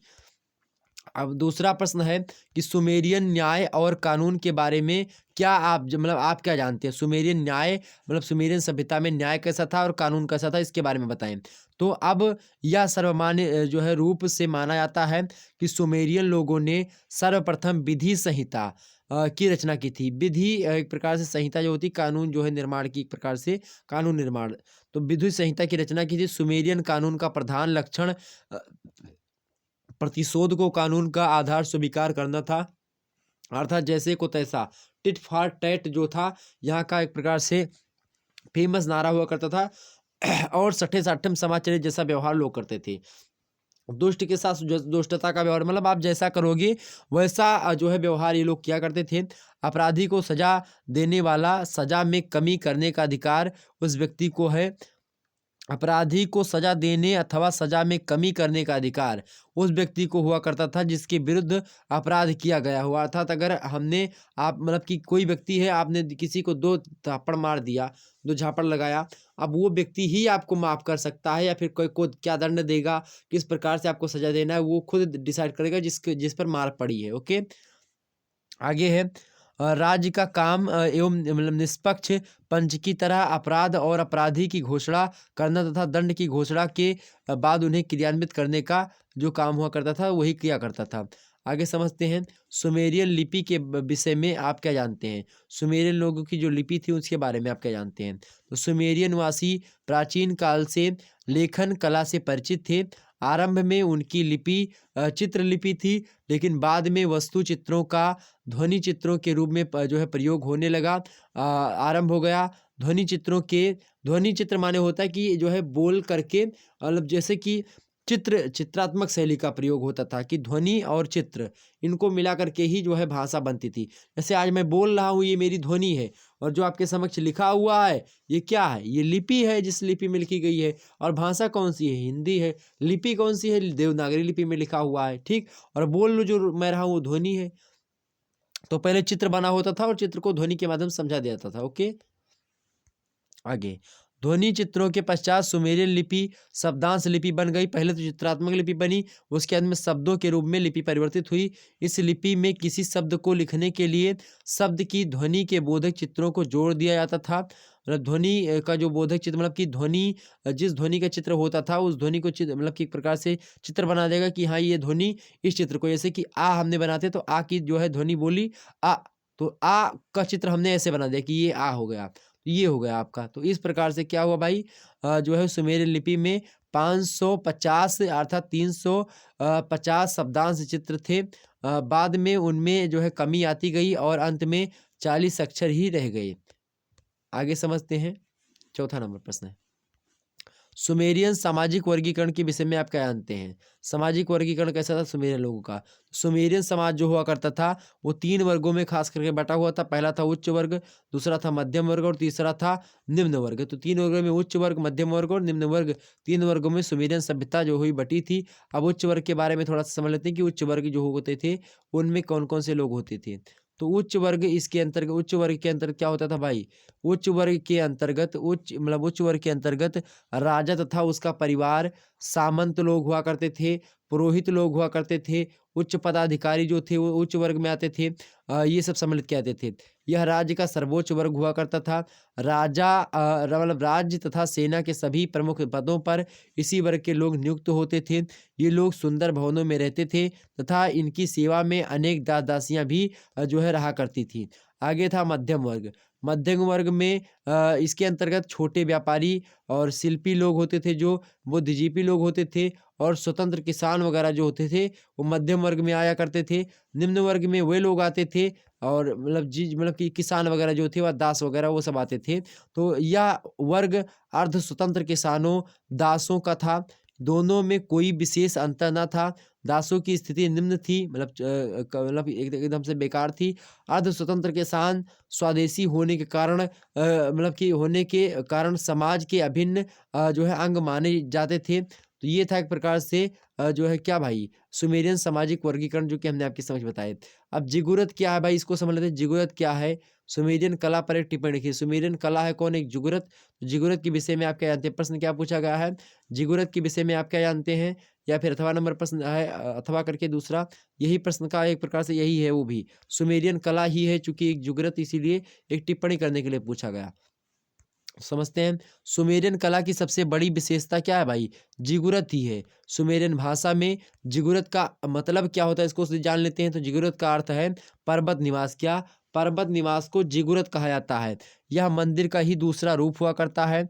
कुछ इतिहासकारों का मत है कि सुमेरियन मूलतः पर्वतीय प्रदेश के निवासी थे, इसीलिए उन्होंने अपने देवताओं के लिए पर्वताकार भवनों का निर्माण किया और उन्हें जिगुरत नाम दिया। उर नगर की खुदाई से जिगुरत के अवशेष मिले हैं। निप्पुर नगर में जो है एनलिन के जिगुरत की बाहरी दीवारों में पक्की जो है क्या भाई, पक्की ईंटों के प्रयोग का जो है प्रमाण प्राप्त हुआ है। जिगुरत के जो है अगले भाग में निर्मित 3 सीढ़ियां आधी ऊंचाई में जाकर के मिलती थी। इसमें कई समतल छतें निर्मित की जाती थी। ये जिगुरत जो होते थे वो 7 या फिर 9 मंजिला होता था। और ये मंदिर धन और विद्या के भंडार हुआ करते थे। ये बैंक का कार्य भी किया करते थे और व्यवसाय के भी प्रधान केंद्र हुआ करते थे। तो ये चीज़ें थी जिगुरत के बारे में। जिगुरत जो थे वे क्या थे भाई? विद्या के भंडार मानते थे। धन के भी और विद्या के भी, बैंकों का भी कार्य यहीं से हो जाता था, व्यवसाय वगैरह का। तो ये सब प्रधान केंद्र क्या था भाई? जिगुरत ही सबका प्रधान केंद्र था। आगे समझते हैं अगला चीज़। छठवां नंबर प्रश्न आपके समक्ष, बेबीलोनियन समाज किन किन वर्गों में बटा हुआ था? तो बेबीलोन समाज कानूनी तौर पर 3 वर्गों में बटा हुआ था। पहला वर्ग था कुलीन वर्ग, दूसरा वर्ग था मतलब कुलीन वर्ग, जो लोग कुलीन लोगों का जो वर्ग था जिसे जो है अबीलम कहते थे। इस वर्ग में राजा, राजवंश से संबंधित लोग आया करते थे। सामंत, उच्च अधिकारी, पदाधिकारी, धर्माधिकारी, ये सब लोग आते थे। दूसरा वर्ग जो था मध्यम श्रेणी के लोगों का था, जिसे जो है मुसुकनु अर्थात मुस्फेनम कहा जाता था। इस क्षेत्र में व्यापारी, शिल्पी, बुद्धिजीवी तथा राज्य के कर्मचारी, किसान और मजदूर सम्मिलित हुआ करते थे। तीसरा वर्ग जो होता था वो दासों का था मेरे भाई। तीसरे वर्ग में दास लोग आते थे, जिसे अर्दू कहा जाता था। तो आपसे पूछेगा तीसरा वर्ग जो था, जो दास कहलाता था, वो उसको क्या कहा जाता था? तो उसको अर्दू कहते जाते थे। कहाँ पर? बेबीलोन में। अगला प्रश्न आपके समक्ष है। बहुत ही प्रश्न यहाँ पर ऑब्जेक्टिव बनेंगे भाई। अब मुझे अगर मैं बार बार बताऊंगा तो बहुत लंबा वीडियो हो जाएगा, इसलिए मैं बार बार बता नहीं पा रहा हूँ कि कौन कौन से ऑब्जेक्टिव बनेंगे या कहाँ से बनेंगे। और चूंकि आप लोग उसको समझदार हैं, आप लोग समझ सकते हैं कि ऑब्जेक्टिव कैसे बनेगा, तो ये आपको बताने की आवश्यकता नहीं है। ऑब्जेक्टिव का मॉडल पेपर हमारे चैनल पर पहले से अवेलेबल करवा दिया गया प्राचीन इतिहास का, तो आप लोग उसको जरूर देख लीजिएगा। ओके, चलिए प्रारंभ करते हैं। मतलब आगे हम जो है चलते हैं कि हम समझ लेते हैं। अगला प्रश्न 7वां नंबर प्रश्न है, बेबीलोन के धार्मिक जीवन पर प्रकाश डालिए। तो बेबीलोनिया के लोग जो होते थे भाई बहुदेववादी थे, अर्थात बहुत सारे देवताओं की पूजा किया करते थे। उनके देवी देवताओं की संख्या लगभग 65,000 के आसपास मानी जाती थी। उन्होंने सुमेरियन देवी देवताओं को भी अपना लिया था। उनके प्रमुख देवी देवता सम्मिलित थे, जैसे कि अनु, आकाश के देवता को अनु कहते थे, जो बेबीलोन के लोग होते थे। और जो है सूर्य को समस कहते थे। तो आपसे एग्जाम से प्रश्न पूछेगा कि बेबीलोन के जो लोग होते थे वो सूर्य को क्या कहते हैं? सूर्य को किस नाम से बुलाते थे? तो समस के। आकाश का देवता किसे, मतलब कि अनु को, मतलब कि आकाश के देवता को क्या कहते थे बेबीलोन के लोग? तो अनु कहते थे। और जो है चंद्रमा का क्या नाम था उस समय? तो नन नाम था। बेल, पृथ्वी को क्या कहते थे? बेल कहते थे। और चंद्रमा की पत्नी को जो है निनगल का नाम से जानते थे। नए देवताओं में एनलिल, ईश्वर और जो है प्रमुख, और जो है मार्दुक प्रमुख थे। इसके अतिरिक्त प्रत्येक नगर, परिवार और व्यक्ति के अलग अलग इष्ट देवता भी हुआ करते थे। और बेबीलोनियन कृषि पर हम कुछ देख लेते हैं, कृषि बेबीलोनियन की कैसी थी। तो बेबीलोनियन कृषि व्यवस्था पर प्रकाश डालिए, प्रश्न पूछा गया। अब उत्तर लिखेंगे कि बेबीलोनियन के लोगों की जीविका का मुख्य स्रोत क्या था भाई? कृषि था। यहाँ की मिट्टी जो होती थी काफ़ी उपजाऊ थी। कृषि कार्य हल और बैल से किया जाता था। खेतों को बाढ़ से बचाने के लिए बांधों का भी निर्माण किया जाता था, और उनसे नहरें निकाली जाती थी। यहाँ भारतीय जो है टनुमा यंत्रों के द्वारा सिंचाई की जाती थी। किसानों को कुल पैदावार का 1/2 भाग से या फिर 1/3 भाग जो है कर राज्य को देना पड़ता था। हेरोडोटस जो है एक इतिहासकार है। हेरोडोटस महोदय कहते हैं कि उन सब जो है देशों को जिन्हें हम जानते हैं, उन सब देशों को जिन्हें हम जानते हैं, कोई ऐसा नहीं जो अन्न उत्पादन करने में इतना समृद्ध हो जितना कहाँ के लोग होते थे? बेबीलोनियन के लोग थे। बेबीलोनिया की लिपि के बारे में आप क्या जानते हैं? बताने का प्रयास करें। तो बेबीलोनिया के लोगों ने सुमेरियन कीलाक्षर लिपि को अपना लिया था। उसमें थोड़ा बहुत सुधार तो किया, किंतु वर्णमाला का विकास जो है बेबीलोनिया के लोग नहीं कर पाए। उनकी लिपि में लगभग 300 शब्द खंड के रूप में संकेत चिन्ह थे, जिन्हें याद करना कठिन था। सुंदर लेखन कला को अधिक सम्मान दिया जाता था उस समय। लोग, मतलब कि वे लोग मिट्टी की तख्तियों पर लिखते थे तथा जो है सेमेटिक भाषा बोलते थे। शिक्षा का कार्य धर्म अधिकारियों के हाथ में जो है पूर्ण रूप से था। अगला प्रश्न आपके समक्ष 10वां नंबर, राजनीतिक क्षेत्र में बेबीलोनिया की प्रमुख देन क्या है? तो राजनीतिक क्षेत्र में राजत्व में देवता की भावना का विकास, मंत्री परिषद का विकास और पहली बार अलग अलग विभागों का दायित्व अलग अलग मंत्रियों को सौंपने की परिपाटी का सूत्रपात उन्होंने ही किया था। किसने? बेबीलोनिया के लोगों ने। न्याय व्यवस्था के क्षेत्र में हम्बुराबी की विधि संहिता लिखित रूप में मिलने वाला संसार के प्राचीनतम कानूनों का व्यापक एवं व्यवस्थित संग्रह था, जिसका उपयोग बाद में यूनान और रोम आदि लोगों ने भी, मतलब कि आदि के देशों ने भी किया। अगला प्रश्न आपके सामने है, 11वां नंबर प्रश्न है, असीरियन सैनिक व्यवस्था में अग्रणी थे। क्या असीरियन सैनिक व्यवस्था में अग्रणी थे? ये जो है कथन है, इस कथन को स्पष्ट करें। तो असीरियन जो राज्य था वो सैनिक राज्य था, अतः उसकी शासन व्यवस्था में सेना का सर्वाधिक महत्व था। राजा सेना को सर्वोच्च अधिकारी माना जाता था। उसकी सहायता के लिए एक मुख्य सेनापति हुआ करता था, जिसे लिम कहा जाता था, अर्थात तुर्तान कहते थे, जो मुख्यमंत्री होता था, मुख्य सेनापति होता था। सैनिकों के प्रशिक्षण पर विशेष ध्यान दिया जाता था। सैनिक लोहे के बने शस्त्रों मतलब मतलब कि शस्त्रों का प्रयोग किया करते थे, और उनकी सेना में पैदल लोग भी, घोड़रथ भी, घुड़सवार लोग और हाथी वगैरह के लोग भी हुआ करते थे। विश्व मतलब हाथी तो नहीं बताया गया ना, पैदल रथ व घुड़सवार हुआ करते थे। विश्व में सर्वप्रथम युद्ध प्रणाली को जन्म देने युद्धों में घोड़ों एवं लोहे के शस्त्रों का प्रयोग जो है असीरियनों ने ही जो है क्या क्या प्रारंभ करवाया। आगे समझते हैं मूर्ति कला के बारे में। अब 12वां नंबर प्रश्न है, मूर्ति कला के क्षेत्र में असीरियनों की उपलब्धि बताने का प्रयास करें। तो असुर बनिहाल का शासनकाल मूर्ति कला का स्वर्ण युग कहा जाता है। उनकी मूर्ति कला पर बेबीलोनियन तथा हित्ती कला का प्रभाव था। वे सभी लोग पशु पक्षियों की मूर्तियां बनाने में निपुण थे। जहाँ तक मानवाकृतियों का प्रश्न है, असीरियन कलाकारों ने अंग प्रत्यंग की सुडौलता एवं सुंदरता पर अधिक ध्यान न देकर के एवं आभूषणों के चित्रण पर अधिक ध्यान दिया। वे लोग हाथी दांत, धातु और मिट्टी के बर्तनों को भी बनाते थे। आगे समझते हैं बेबीलोनियन के धार्मिक जीवन के बारे में। प्रश्न है भाई कि बेबीलोनियन के धार्मिक जीवन की मुख्य विशेषताओं को बताइए। तो बेबीलोनिया के लोग क्या थे भाई, बहुदेववादी थे। उनकी देवी देवताओं की संख्या लगभग 65,000 थी। उन्होंने क्या भाई, ये तो हमने उन्होंने सुमेरियन देवी देवताओं को भी अपना लिया था। ये बात हमने आपको बता दी थी। तो धार्मिक जीवन यही आप बता सकते हैं बड़े आसानी से देवताओं के बारे में, चाहे धार्मिक जीवन में। समझ सूर्य को कहा जाता था उस समय।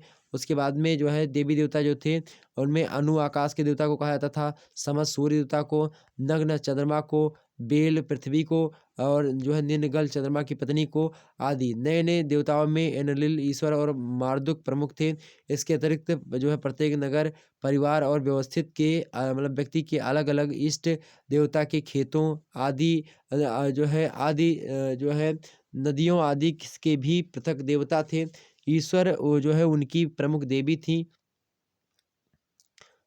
शुरू में उसे जो है सृष्टिकारी क्या भाई, शुरू में उसे सृष्टिकारिणी माना जाता था, परंतु बाद में वह भाई क्या था, जो ईश्वर होता था जो है इसको पहले सृष्टिकारी जो है माना जाता था, परंतु बाद में वह प्रेम की देवी के रूप में प्रसिद्ध हुई। तमस को मतलब कि तामस को वनस्पतियों की उत्पत्ति और विकास का देवता माना जाता था।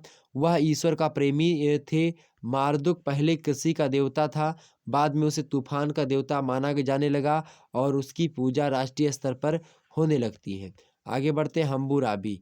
हम्बुराबी की विधि संहिता के विकास मतलब विषय में आप क्या जानते हैं। बेबीलोनियन के सर्वाधिक महत्वपूर्ण देन उसकी विधि संहिता है। हम्बुराबी ने उस समय सम्मिलित प्रचलित नियमों का संग्रह करवाया था। उन्हें सुविधाजनक बनाते हुए उनमें आवश्यक परिवर्तन तथा संशोधन कर एक विधान मतलब की संहिता का निर्माण किया था। 2.5 मीटर ऊंचे प्रस्तर पर उत्कीर्ण करवाया ताकि सामान्य जनता को भी नियमों की जानकारी रहे। इस प्रकाश स्तंभ की खोज फ्रांसीसी विद्वान एन.डी. मार्गन ने की थी। अगला प्रश्न आपके समक्ष आ चुका है। एक बार फटाफट से वीडियो को लाइक और शेयर अवश्य कर दीजिएगा। अगला प्रश्न, सभी लोग वीडियो को शेयर करेंगे। अगला प्रश्न मेरे प्यारे दोस्तों, क्या प्रश्न है कि असीरियन सैनिक व्यवस्था के बारे में आप क्या जानते हैं। तो असीरियन साम्राज्य का जो है मुख्य अंग उनकी सेना थी। संपूर्ण समाज की सुरक्षा का उत्तरदायित्व सेना पर ही था। यह समाज एक सैनिक राज्य था। राजा सेना का सर्वोच्च जो होता था अधिकारी होता था। उसकी सहायता के लिए एक मुख्य सेनापति जो है बनाए जाते थे, जिसे लिम्ब नाम से पुकारा जाता था। लिम्ब कहो या तुर्तान के नाम से जाना जाता था। सैनिकों के प्रशिक्षण पर विशेष ध्यान दिया जाता था। सैनिक लोहे के बने शस्त्रों का प्रयोग करते थे। उनकी सेवा में पैदल, रथ व घुड़सवार थे। संसार में सर्वप्रथम युद्ध कला के वैज्ञानिक स्वरूप को विकसित करने, प्रतिरक्षात्मक युद्ध प्रणाली को जन्म देने तथा युद्ध में जो है घोड़ों एवं लोहे के शस्त्रों का प्रयोग करने वाले असीरियन लोग भी थे। वास्तव में असीरियाई सभ्यता अपनी सैन्य प्रणाली के लिए प्राचीन विश्व के इतिहास में अपना विशिष्ट स्थान रखती है। अगला प्रश्न आपके सामने है। अगला प्रश्न है भाई, अगला प्रश्न है 16वां नंबर की, असीरिया के विश्व सभ्यता को क्या देन है। तो सभ्यता और संस्कृति के क्षेत्र में असीरियनों की मुख्य देन बेबीलोनिया की सांस्कृतिक धरोहर की रक्षा तथा उसका प्रसार करना था। यही सबसे बड़ी उपलब्धि और विश्व सभ्यता को अमूल्य देन है। उन अन्यथा जो है इन क्षेत्रों में उनका मौलिक योगदान नाम मात्र का ही है। राजनीति के क्षेत्र में उनकी देन बर्बर सैन्य तंत्र की स्थापना करना, जिनकी सहायता से जो है उन्होंने एक विशाल साम्राज्य की स्थापना की, फिर भी स्थापना की, परंतु उनकी बर्बरता और अमानवीयता ने उन्हें संपूर्ण दुनिया में घृणा का पात्र बना दिया। फिर भी उनकी साम्राज्यवादी प्रशासन व्यवस्था ने अपने आने वाले साम्राज्यों को अवश्य जो प्रभावित किया। सीरिया और ईरान की सभ्यता पर क्या हुआ भाई, सीरान और जो है ईरान की सभ्यता पर असीरियन लोगों का प्रभाव कुछ अधिक प्रभाव रहा। जो है जरथुस्त्र के धर्म पर भी असीरियन धर्म की छाप जो है की छाप के की छाप स्पष्ट रूप से देखने को मिलती है। डॉक्टर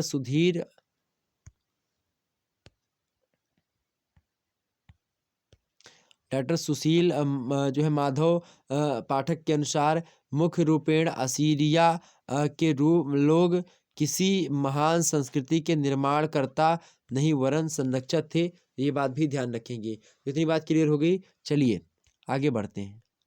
अगला प्रश्न आपके सामने मेरे भाई, अगला प्रश्न देखिए फटाफट। 17 नंबर प्रश्न देखेंगे कि नदी घाटियों में सभ्यता के उदय के क्या कारण थे। क्या भाई, नदी घाटियों में आखिरकार नदियों के किनारे ही सभ्यता जो थी वो काहे उदय होती थी, और पर्वत पठार पे काहे नहीं कोई जो है सभ्यता आकर के निकल गई।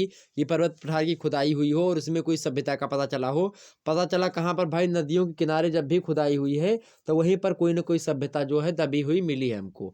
तो आखिरकार नदियों के किनारे क्यों होती थी, आइए बात कर लेते हैं। नदी घाटियों में खेती के लिए उपजाऊ भूमि जो होती थी वह मिल जाती थी। नदियों से नहरें निकाल करके खेतों की सिंचाई भी की जा सकती थी, इसीलिए वहां पर रहते थे। नदियों की घाटियों में मनुष्य को अपने पालतू पशुओं के चरने के लिए घास भी मिलती थी, और नदियों में नावों के द्वारा मनुष्य यात्रा भी कर सकते थे। नदी के द्वारा पानी जो है उनके पशु पीते थे, स्वयं भी पिया करते थे, तो ये इसके लिए भी बचते थे। तथा भारी सामान एक स्थान से दूसरे स्थान पर ले भी जा सकते थे। ईंट बनाने के लिए आवश्यक मिट्टी उपलब्ध थी, जिससे मकान जो था वो बनाना सुगम भी हो गया था। नदी घाटी जो होती थी, नदियों के किनारे बसने से ये तमाम सारे फायदे जो होते थे। ईंट बनाना हुआ, इसके लिए मिट्टी भी मिल जाती थी। सिंचाई करना हुआ तो भी उसके लिए व्यवस्था थी। नहरों का निर्माण करना हुआ, उपजाऊ मिट्टी हो जाती थी, क्योंकि बाढ़ वगैरह आने से जो नदियों में जो मलबे होते थे उनके वो मलबे जो होते थे समय समय पर वहाँ पर आते रहते हैं, और जो है क्या होती रहती थी, लगातार जो है मिट्टी उपजाऊ होती थी, खेती वगैरह हुआ करती थी। लोग जो है पशुओं को अपने नदियों में पानी पिलाते थे, खुद नहाते थे और पानी पीते थे नदी का। इस प्रकार से, तो इस प्रकार से जो है इसीलिए वहीं पर जो है सारी की सारी जो सभ्यताएं हैं नदियों के किनारे मिलती हैं। अगला प्रश्न है, मिस्र को नील का वरदान क्यों कहा जाता है। तो मिस्र जो है जो सभ्यता है, मिस्र नदी जो है उसे नील का वरदान, मिस्र एक देश है, इजिप्ट जिसको कहते हैं अंग्रेजी में, उस देश में नील नदी है, तो इसीलिए मिस्र को क्या कहा जाता है, नील का वरदान कहा जाता है। क्यों कहा जाता है, तो मिस्र जो है प्राचीन काल से कृषि प्रधान देश कहा जाता है। यहाँ चावल, रुई और गन्ने की खेती की जाती है। इसकी भूमि क्या है, बहुत ही ज़्यादा उपजाऊ है। अगर जरा भी ध्यान से काम किया जाए तो वर्ष में 2 फसलें पैदा करना कठिन नहीं होता है यहाँ पर, लेकिन यहाँ वर्षा नाम मात्र की ही होती है। प्राचीन काल में नील नदी में कभी कभी बाढ़ आती थी, इससे लोगों को कुछ दिनों तक कष्ट और विपत्ति का सामना करना पड़ता था, पर साथ साथ इससे भूमि की उर्वरता में वृद्धि भी हो जाती थी। फलतः मिस्र के आर्थिक जीवन में इस नदी का इतना महत्व हो गया कि इससे मिस्र की जीवन रेखा की संज्ञा भी दी गई। मिस्रियों को कृषि क्रम में आवश्यक जल के लिए भी पूर्णतः नील नदी पर निर्भर रहना पड़ता था। प्राचीन मिस्र वासियों के जो है हृदय में इस नदी के प्रति असीम श्रद्धा की भावना थी तथा वे एक देवता की तरह जो होता था इस नदी की पूजा किया करते थे। इसीलिए इतिहास पिता जो है हेरोडोटस, इतिहास के पिता फादर ऑफ हिस्ट्री कौन है? हेरोडोटस है। उन्होंने मिस्र नदी को ही क्या कहा? नील नदी का वरदान कहा। तो आपसे एग्जाम से प्रश्न पूछेगा कि इतिहास के पिता कौन है, तो आप बताएंगे हेरोडोटस, ऑब्जेक्टिव बोलो। आपसे पूछे प्रश्न कि नील नदी का वरदान किसे कहा था, तो मिस्र को कहा जाता है। तो ये तमाम सारी चीजें हैं जो कि आपके एग्जाम से बन सकती हैं। 19 नंबर प्रश्न देखेंगे।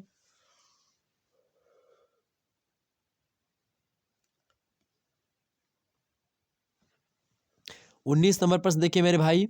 19 नंबर प्रश्न है कि प्राचीन मिस्र में मृतक संस्कार कैसे किया जाता था? तो मृतकों का विधिवत संस्कार करना धर्म का एक मुख्य अंग समझा जाता था। उनका विश्वास था कि मृत्यु के उपरांत आत्मा शुद्धि के लिए परलोक गमन करती है और शुद्धि के उपरांत पुनः अपने मृतक शरीर में प्रवेश करने को लालायित रहती है।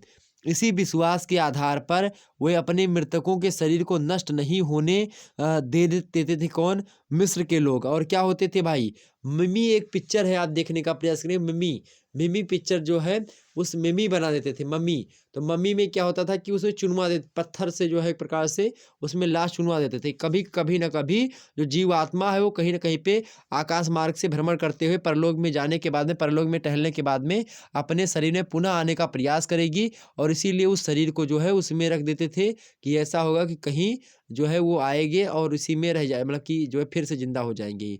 इसीलिए जो मिमी बनाते थे, शरीर को नष्ट नहीं करते थे और विशेष मसालों की सहायता से उसे सुरक्षित रखते थे, जिसे मम्मी कहा जाता था। मम्मी को जो है इस मम्मी को विशाल पिरामिडों अथवा समाधियों में सुरक्षित रखा दिया जाता था और उसके साथ मृतक की हैसियत के हिसाब से खाद्यान्न, फर्नीचर, आभूषण ये सब जो है उसी में रख दिए जाते थे। नाना प्रकार का सामान जो उसमें है अंदर रख दिया जाता था। जो है फरोहा, जो है जो है तूतैन खामेन की पिरामिड से बहुत सी सामग्री मिली है। आपने नाम सुना होगा गीजा का पिरामिड सबसे बड़ा पिरामिड है। तो विश्व का सबसे बड़ा पिरामिड कौन है? गीजा का पिरामिड है। पिरामिड जो होता है इस शेप में होता है। पिरामिड किस शेप में होता है भाई? ये ऐसे देखेंगे, पिरामिड जो होता है वो थोड़ा सा इस शेप में होता है। इस शेप में थोड़ा सा पिरामिड होता है, कुछ शेप में, ठीक है। तो इस शेप में थोड़ा सा पिरामिड होता है। और पिरामिड जो थे उस एक पिरामिड जो गीजा का पिरामिड है वो जो है बहुत बड़े राजा का पिरामिड था।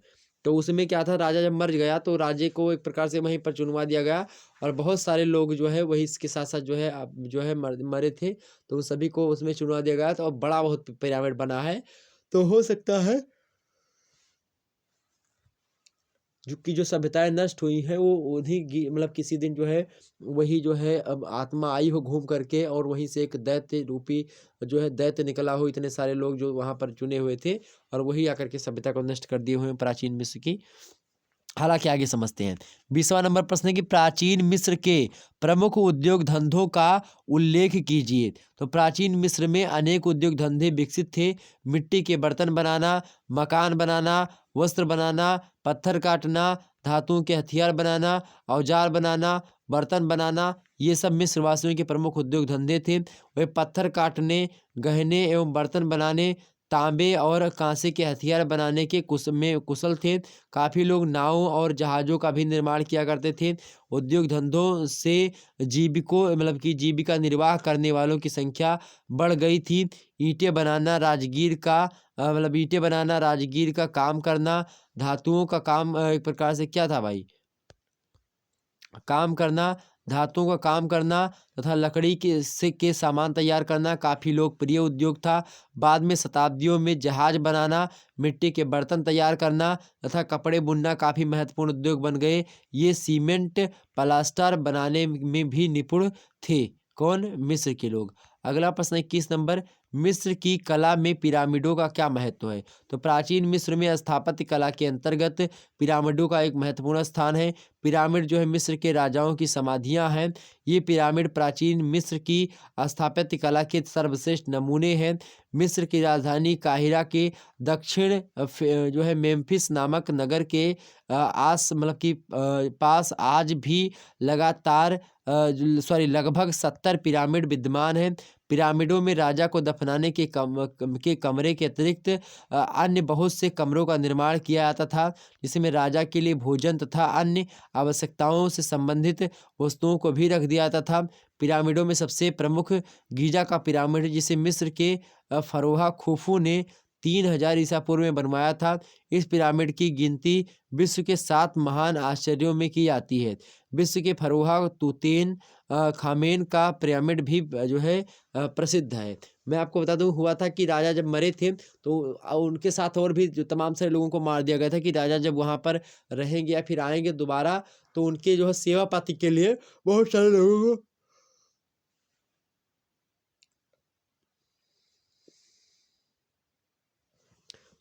बहुत सारे लोगों को क्या जाता था भाई, भेज दिया जाता था। ओके, ये बात ध्यान रखेंगे। अगला प्रश्न आपके समक्ष है। 22 नंबर प्रश्न देखने का प्रयास करेंगे। 22 नंबर प्रश्न है मेरे भाई कि मिस्री साहित्य मतलब मिस्र साहित्य पर एक जो है संक्षिप्त टिप्पणी लिखी है। तो मिस्र वासियों ने साहित्य के क्षेत्र में पर्याप्त उन्नति की है, परंतु उनका साहित्य क्या है, धर्म से अनुप्राणित था। उनके साहित्य में या तो देवताओं या राजाओं की प्रार्थना होती थी या दिवंगत आत्माओं के लिए पथ प्रदर्शन किया जाता था।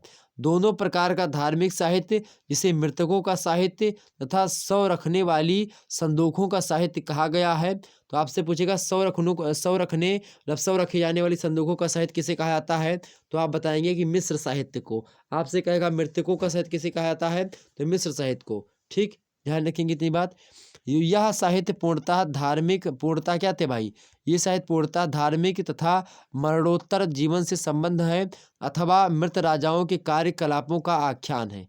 आगे समझते हैं। अगला प्रश्न है 23 नंबर प्रश्न है कि मिस्री समाज में स्त्रियों की स्थिति कैसी थी। तो प्राचीन मिस्र में स्त्रियों की दशा अच्छी थी। मैक्स मूलर व्यक्ति हैं, ये समाजशास्त्री भी हैं, और कहते हैं कि किसी भी प्राचीन राष्ट्र ने स्त्रियों को इतना ऊंचा कानून स्तर नहीं दिया जितना कि मिस्रवासियों ने दिया था। स्त्रियों को पुरुषों के समान अधिकार प्राप्त थे। यहाँ पर विवाह संबंध में उन्हें पूर्ण स्वतंत्रता थी। उन्हें शिक्षा प्राप्त करने का भी तथा सामाजिक एवं धार्मिक कार्यों में भाग लेने की स्वतंत्रता भी थी। पर्दा प्रथा यहाँ पर नहीं थी। उन्हें मतलब कि संपत्ति में बराबर का भी अधिकार स्त्रियों को मिला था। तो इस प्रकार से मिस्र में स्त्रियों की स्थिति ठीक ठाक थी। 24 नंबर प्रश्न है मिस्री एक ईश्वरवाद पर प्रकाश डालिए। मिस्र के फरोहा अमेनहोतेप चतुर्थ अखनाटन ने बहुदेववादी के स्थान पर एक ईश्वरवादी प्रचार किया। उसने केवल एक देवता एटन अर्थात सूर्य की पूजा पर बल दिया। उसने एटन को विश्व का निर्माता तथा रक्षक बतलाया। उसने एटन के अतिरिक्त अन्य देवी देवताओं के मंदिर बंद करवा दिए। मंदिरों से पुराने देवताओं की मूर्तियां हटवा दी गई और पुजारियों की संपत्ति भी छीन ली गई। ओके, अगला प्रश्न आपके समक्ष आबू सिंबल मंदिर पर प्रकाश डालिए। यह मंदिर जो आबू सिंबल का मंदिर है वह मिस्री स्थापत्य कला का श्रेष्ठ उदाहरण है। यह मंदिर 170 फुट लंबा है और 90 फुट चौड़ा है। इसका मध्य कक्ष 20 फुट ऊंचा ऊंचे 8 स्तंभों पर क्या हुआ है, टिका हुआ है। आगे समझते थोड़ा सा। जिसके साथ ओसिरिस की विशाल ऊंची प्रतिमा बनी है। लक्सर का मंदिर भी अपनी कलात्मकता और सौंदर्य के लिए क्या है भाई, प्रसिद्ध है। इतनी बात क्लियर हुई। अगला प्रश्न आपके समक्ष आ चुका है, स्क्रीन पर देखेंगे। यहाँ पर मिस्री पंचांग पर संक्षिप्त प्रकाश डालिए। तो देखेंगे भाई, मिस्र वासियों ने ही सर्वप्रथम पंचांग का आविष्कार किया था। तो आपसे पूछेगा पंचांग का आविष्कार सबसे पहले किसने किया, तो मिस्र वासियों ने किया था। इसका निर्माण उन्होंने सूर्य की गतियों को देख करके किया था। उनका वर्ष 2365 मतलब कि उनका वर्ष एक साल 365 दिन का होता था। एक वर्ष में 12 महीने तथा एक महीने में 30 दिन होते थे। शेष 5 दिन वर्ष के अंत में अवकाश के माने जाते थे। मिस्रवासियों ने रात और दिन को 12-12 घंटों में बांटा गया था। समय ज्ञान के लिए मिस्रवासियों ने धूप घड़ी का भी आविष्कार किया था। अगला प्रश्न 27 नंबर, सामाजिक क्षेत्र में मिस्रवासियों के योगदान बतलाइए। सामाजिक क्षेत्र में मिस्रवासियों ने पितृसत्तात्मक पद्धति का विकास किया, पारिवारिक जीवन में की श्रेष्ठता स्थापित करी, स्त्रियों के सम्मान की भावना को उच्च स्थान प्रदान किया और संस्कृति की ओर अग्रसर किया। सामाजिक जीवन की मूल इकाई परिवार की थी। परिवार में माता पिता, भाई बहन, पुत्र पुत्री आदि संयुक्त रूप से रहते थे। परिवार के सदस्यों का तथा पारिवारिक संपत्ति पर अब उसका पूर्ण स्वामित्व माना जाता था। अगला प्रश्न है आपका का मिस्र जो है कि प्रांतीय शासन का उल्लेख कीजिए। संपूर्ण मिस्री समाज 40 या जो है 50 प्रांतों में बटा हुआ था। प्रांत को नोम कहा जाता था और प्रांत के सूबेदार को नोमेन के नाम से जाना जाता था अथवा नोमार्क भी कहा जाता था। इनकी नियुक्ति स्वयं क्या सम्राट जो राजा होते थे वो किया करते थे। प्रांत माने छोटे छोटे जो राज्य के अंदर जो छोटे छोटे जिले थे, एक प्रकार से आज का जो जिला है वही प्रांत था। सो उन्हें मतलब प्रांतीय सूबेदार लगान वसूली करते थे। शांति और व्यवस्था को बनाए रखने, लोगों को न्याय प्रदान करने तथा कोष का हिसाब रखने का कार्य करता था। प्रायः राजवंशीय लोगों अथवा प्रमुख सामंतों को ही इस पद पर नियुक्त किया जाया करता था। आगे 29 नंबर प्रश्न है, गीजा क्यों प्रसिद्ध है? तो पिरामिडों में सबसे प्रमुख गीजा का पिरामिड जिसे मिस्र के खुफू ने 3000 ईसा पूर्व में बनवाया था। इसकी ऊंचाई 450 फीट है तथा इसकी एक भुजा 750 फीट लंबी है। एक 13 एकड़ क्षेत्र में मतलब कि यह 13 एकड़ में क्षेत्र में फैली हुई है। इस पिरामिड में 13 लाख पत्थर लगे हुए हैं तथा प्रत्येक पत्थर का वजन 2.5 टन है। इन पत्थरों को इस प्रकार जोड़ा गया है कि कहीं भी मतलब कोई सुराख या छेद देखने को नहीं मिले। इस पिरामिड की जो है गिनती जो है विश्व के 7 महान आश्चर्यों में भी की जाती है, ये बात ध्यान रखेंगे। अगला प्रश्न आपके समक्ष 30वां नंबर प्रश्न है, नदियों की घाटियों में सभ्यता के उदय होने के 2 कारण बताइए। तो पहले कृषि योग्य भूमि उपयुक्त होती थी, दूसरा है कि सिंचाई के लिए सुविधा भी उत्पन्न हो जाती थी। अगला प्रश्न है आपका कि मिस्र में रचित 2 प्रमुख नीति ग्रंथों के नाम बताइए। पहला है मुखर कृषक आंदोलन, दूसरा है जो है बीड़ा वादक गान। ये 2 जो है एक प्रकार से प्रमुख नीति ग्रंथों की पुस्तकें थी जो कि हमने आपको बता दी।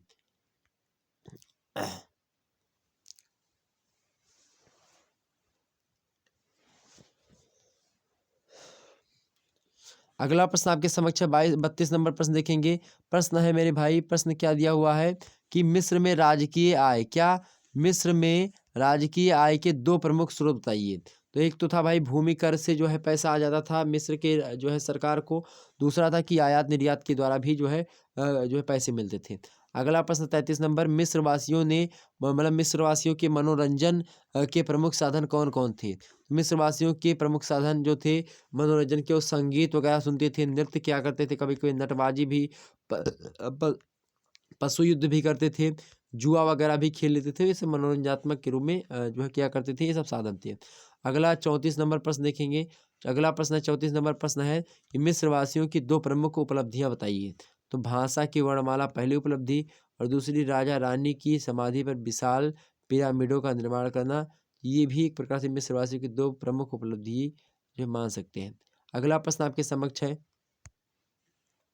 35 नंबर प्रश्न है कि विज्ञान के क्षेत्र में मिस्र वासियों की 2 उपलब्धियां बताइए। क्या मिस्र जो है विज्ञान के क्षेत्र में, क्या भैया विज्ञान के क्षेत्र में मिस्र वासियों की 2 जो है उपलब्धियों के बारे में आपको बताना है। प्रश्न पूछा गया है तो प्रश्न आसानी से आप बता सकते हैं। यहाँ पर उत्तर है कि मिस्र वासियों ने लिखने की स्याही तथा सौंदर्य वृद्धि के प्रसाधन भी बनाए थे। दूसरी बात यह कि औषधि तथा शल्य शास्त्र की जो है रूप से स्थापना जो है की है इन लोगों ने। अगला प्रश्न है चीन की सभ्यता को लेकर के।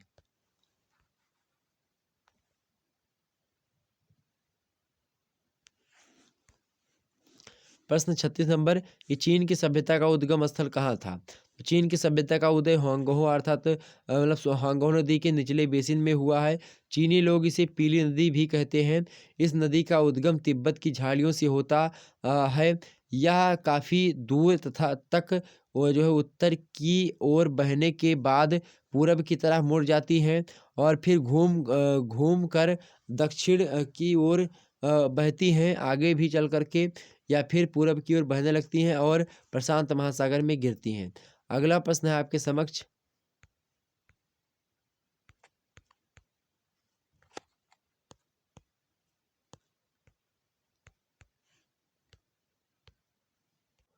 अगला प्रश्न देखिएगा।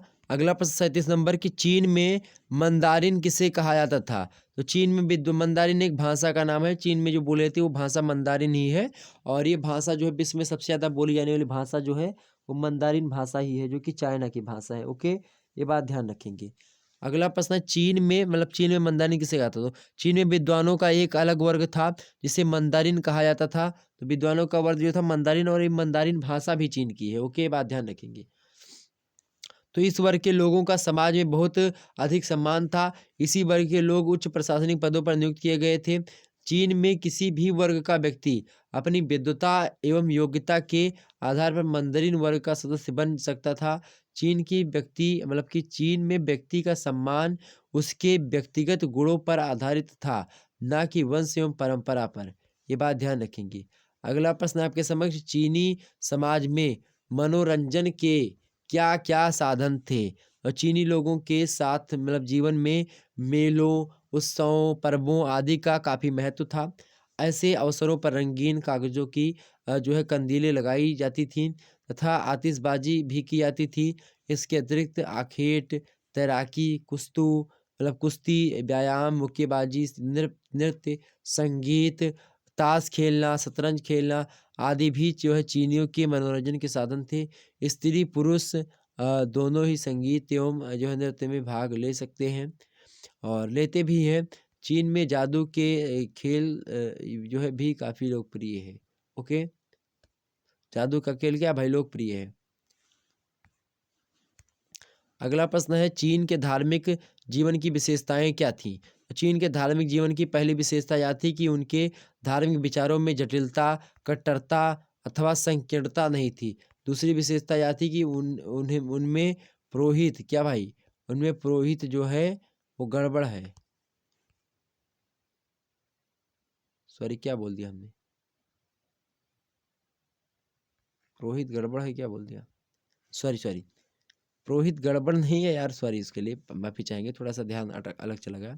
तो चीन के धार्मिक जीवन क्या पूछ रहा है कि चीन के धार्मिक जीवन की क्या विशेषताएं थी प्राचीन काल में? तो चीन के धार्मिक जीवन की पहली विशेषता यह थी कि उनके धार्मिक विचारों में जटिलता थी, कट्टरता थी। जटिलता माने कठिन था जो उनका धार्मिक जीवन था। कट्टर था अर्थात जो है एक प्रकार से कट्टर थे। संकीर्णता जो है इसमें नहीं थी। दूसरी विशेषता यह थी कि उनमें पुरोहित अथवा धर्माधिकारी जो हुआ करते थे और उनका जो है कोई विरोध कि कोई विशेष वर्ग अथवा वंशानुगत श्रेणी जो है वो नहीं थी। कि इनके ही वंशानुगत हिसाब से कि इनके लड़के ही ये चीज़ करेंगे जो आप अभी तक करते आ रहे हैं, ऐसा नहीं था। तीसरी विशेषता यह थी कि यह थी कि लोग शिष्टाचार तथा यज्ञादि पूजन विधान की विभिन्न क्रियाओं तथा विधियों का सही रूप में पालन भी किया करते थे। अगला प्रश्न है आपका 40 नंबर, लाओत्से कौन था? तो भाई लाओत्से का जन्म 604 ईसा पूर्व में चीन के हुनान प्रांत में हुआ था। बड़ा होने पर उसने चाउ वंश के एक राजकीय पुस्तकालय के पुस्तकालयाध्यक्ष के पद पर कार्य किया, परंतु शीघ्र ही नौकरी छोड़कर एक गांव में बस गया। उसने टाउ टे चिंग नामक ग्रंथ की रचना भी करी, जिसमें उसने उसके विचार संग्रहित हैं। उसकी विचारधारा जो है क्या भाई, उसकी जो विचारधारा है वो ताओवाद के नाम से क्या है प्रसिद्ध है। इसकी लाओत्से जो था, लाओत्से तुंग। ओके, अगला प्रश्न देख लेते हैं। अगला प्रश्न, लाओत्से के उद्देश्य क्या उपदेश क्या थे? लाओत्से के बिना किसी झिझक के नियति द्वारा निर्धारित मार्ग पर चलने का मूल मंत्र दिखाया गया है। उसका कहना था लाओत्से का कि मेहनत और परिश्रम की अपेक्षा टाढ़ अर्थात विश्वास की प्रार्थना और चिंतन से अधिक आनंद उपलब्ध होता है। मनुष्यों ने अपनी अल्प बुद्धि और विधानों के आधार पर अच्छा बुरा घोषित करके प्राकृतिक जीवन को दूषित कर दिया है। मनुष्य अपनी इच्छाओं के दमन के उपरांत ही प्रसन्नता जो है प्राप्त कर सकेगा, की सकता है। इस प्रकार से जो है लाओत्से के उपदेश थे। आगे अगला प्रश्न आपके समक्ष 42 नंबर देखेंगे। प्रश्न है कि चीन के प्रमुख, क्या प्रश्न है कि चीन के प्रमुख आविष्कारों का उल्लेख कीजिए। तो चीन ने बारूद, कुतुबनुमा, रेशम, बारूद माने बारूद, कुतुब माने होता है जो घड़ी देखने वाला जो नक्श मतलब कि उस समय जो है मैप जो था मतलब घड़ी टाइम वगैरह या फिर किस दिशा में जा रहे हैं तो उसके लिए दिशा को बताता था कौन, कुतुबनुमा। रेशम, कागज, छापे खाने का आविष्कार किया गया। इसके अतिरिक्त पवन चक्की तथा जल घड़ी का आविष्कार भी किया मतलब कि भी चीनियों ने किया है। छाता तथा चप्पलें भी उन्हीं की देन है। चीनियों ने ही चाय, चीनी मिट्टी के बर्तनों के प्रयोग जो है क्या भाई? तो चीनियों ने ही चाय, चीनी मिट्टी के बर्तनों, ताश के पत्तों आदि का भी आविष्कार किया। अगला प्रश्न है जो है कन्फ्यूशियस कौन था? कन्फ्यूशियस कौन था? तो कन्फ्यूशियस का जन्म 560 ईसा पूर्व में शांतुक प्रांत के लू नामक ग्राम में हुआ था।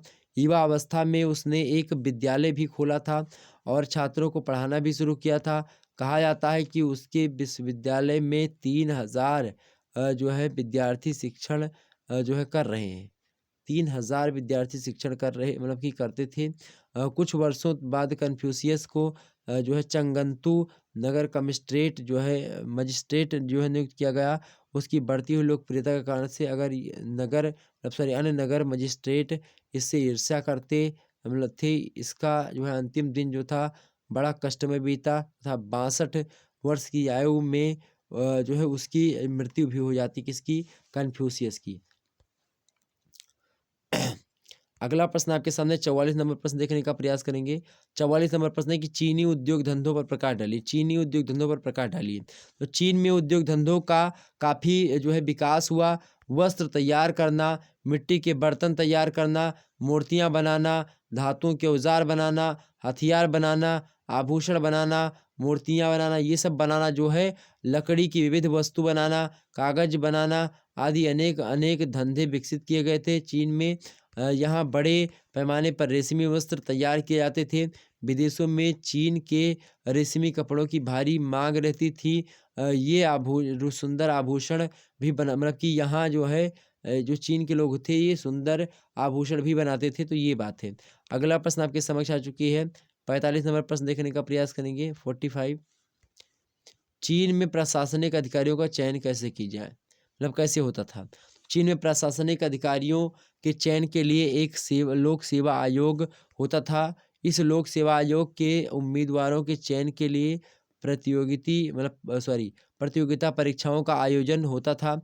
लोक सेवा आयोग के द्वारा आयोजित परीक्षाओं में राजनीति, तर्कशास्त्र, आचार शास्त्र, मतलब काव्य, न्याय तथा स्वास्थ्य इन 6 विषयों पर जो है प्रश्न पूछे जाते थे। योग्यता के आधार पर योग्यता के आधार पर कोई भी व्यक्ति इस परीक्षा में उत्तीर्ण होकर राजकीय पद प्राप्त कर सकता है। ठीक।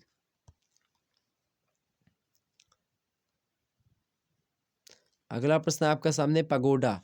पगोडा क्या है? पगोडा किसे कहते हैं? तो पगोडा जो है चीनी स्थापत्य कला का श्रेष्ठ नमूना है। पगोडा एक पवित्र मीनार होती है जिससे मतलब जो एक ऊंचे पतले पिरामिड से मिलती जुलती है। इसके 6 या फिर 7 पार्श्व होते हैं और इसकी प्रमुख मतलब इसकी प्रत्येक मंजिल के ऊपर विशिष्ट प्रकार की छत होती है। कोई कोई पगोडा 15 मंजिलों का होता है। जब चीन में बौद्ध धर्म का प्रचार हुआ तो वहाँ अनेक बौद्ध मंदिर भी जो है बनने लगे थे। ये एक प्रकार से आपका 46वां नंबर प्रश्न है और आज का लास्ट प्रश्न आपका 47 नंबर प्रश्न है और आज की क्लास लगभग यहीं पर होगी। 47वां नंबर प्रश्न है कि धर्म और दर्शन की दृष्टि से विश्व सभ्यता को चीन की क्या देन है? तो धर्म और दर्शन के क्षेत्र में क्षेत्र में भी चीनियों की महत्वपूर्ण देन है। चीन में अनेक उच्च कोटि के दार्शनिक हुए हैं जिनके उद्देश्यों सिद्धांतों ने संपूर्ण मानव सहयोग मानव जाति को प्रभावित किया तथा चीन के दार्शनिक लाओत्से तथा कन्फ्यूशियस ने मानव जाति को प्रेम, सहयोग, सहिष्णुता, नैतिकता और सदाचार का पाठ पढ़ाया। उन्होंने विश्व बंधुत्व का संदेश दिया। जो है मैक्सिमस ने विरुद्ध युद्ध मैक्सिमस ने युद्ध को अपराध घोषित किया और विश्व शांति पर बल दिया। तो यहाँ पर जो है ये जो है विश्व शांति पर धर्म और दर्शन की दृष्टि से जो चीन की सभ्यता है उसने क्या करा है भाई, युद्ध को एक प्रकार से नहीं ठीक माना है। उसके स्थान पर जो है क्या माना है, सी शांति, विश्व शांति पर बल देने का कार्य किया है। तो ये था एक प्रकार से। आपने अगर जो है होम साइंस वाला नहीं देखा तो देख लीजिएगा, ये बात ध्यान रखिएगा। होम साइंस का ये मॉडल पेपर जो है पहले से पढ़ा हुआ है, महासंग्राम, इसको देख लीजिएगा। और ये सोशियोलॉजी का हो चुका है, उसको भी देख लीजिएगा। और फिर मिलते हैं नेक्स्ट वीडियो, तब तक के लिए जय हिंद जय भारत। आप सभी को बहुत बहुत धन्यवाद हमारे साथ जुड़ने के लिए। इसी प्रकार से अपना प्यार दुलार बनाए रखें। बहुत बहुत धन्यवाद मेरे प्यारे दोस्तों।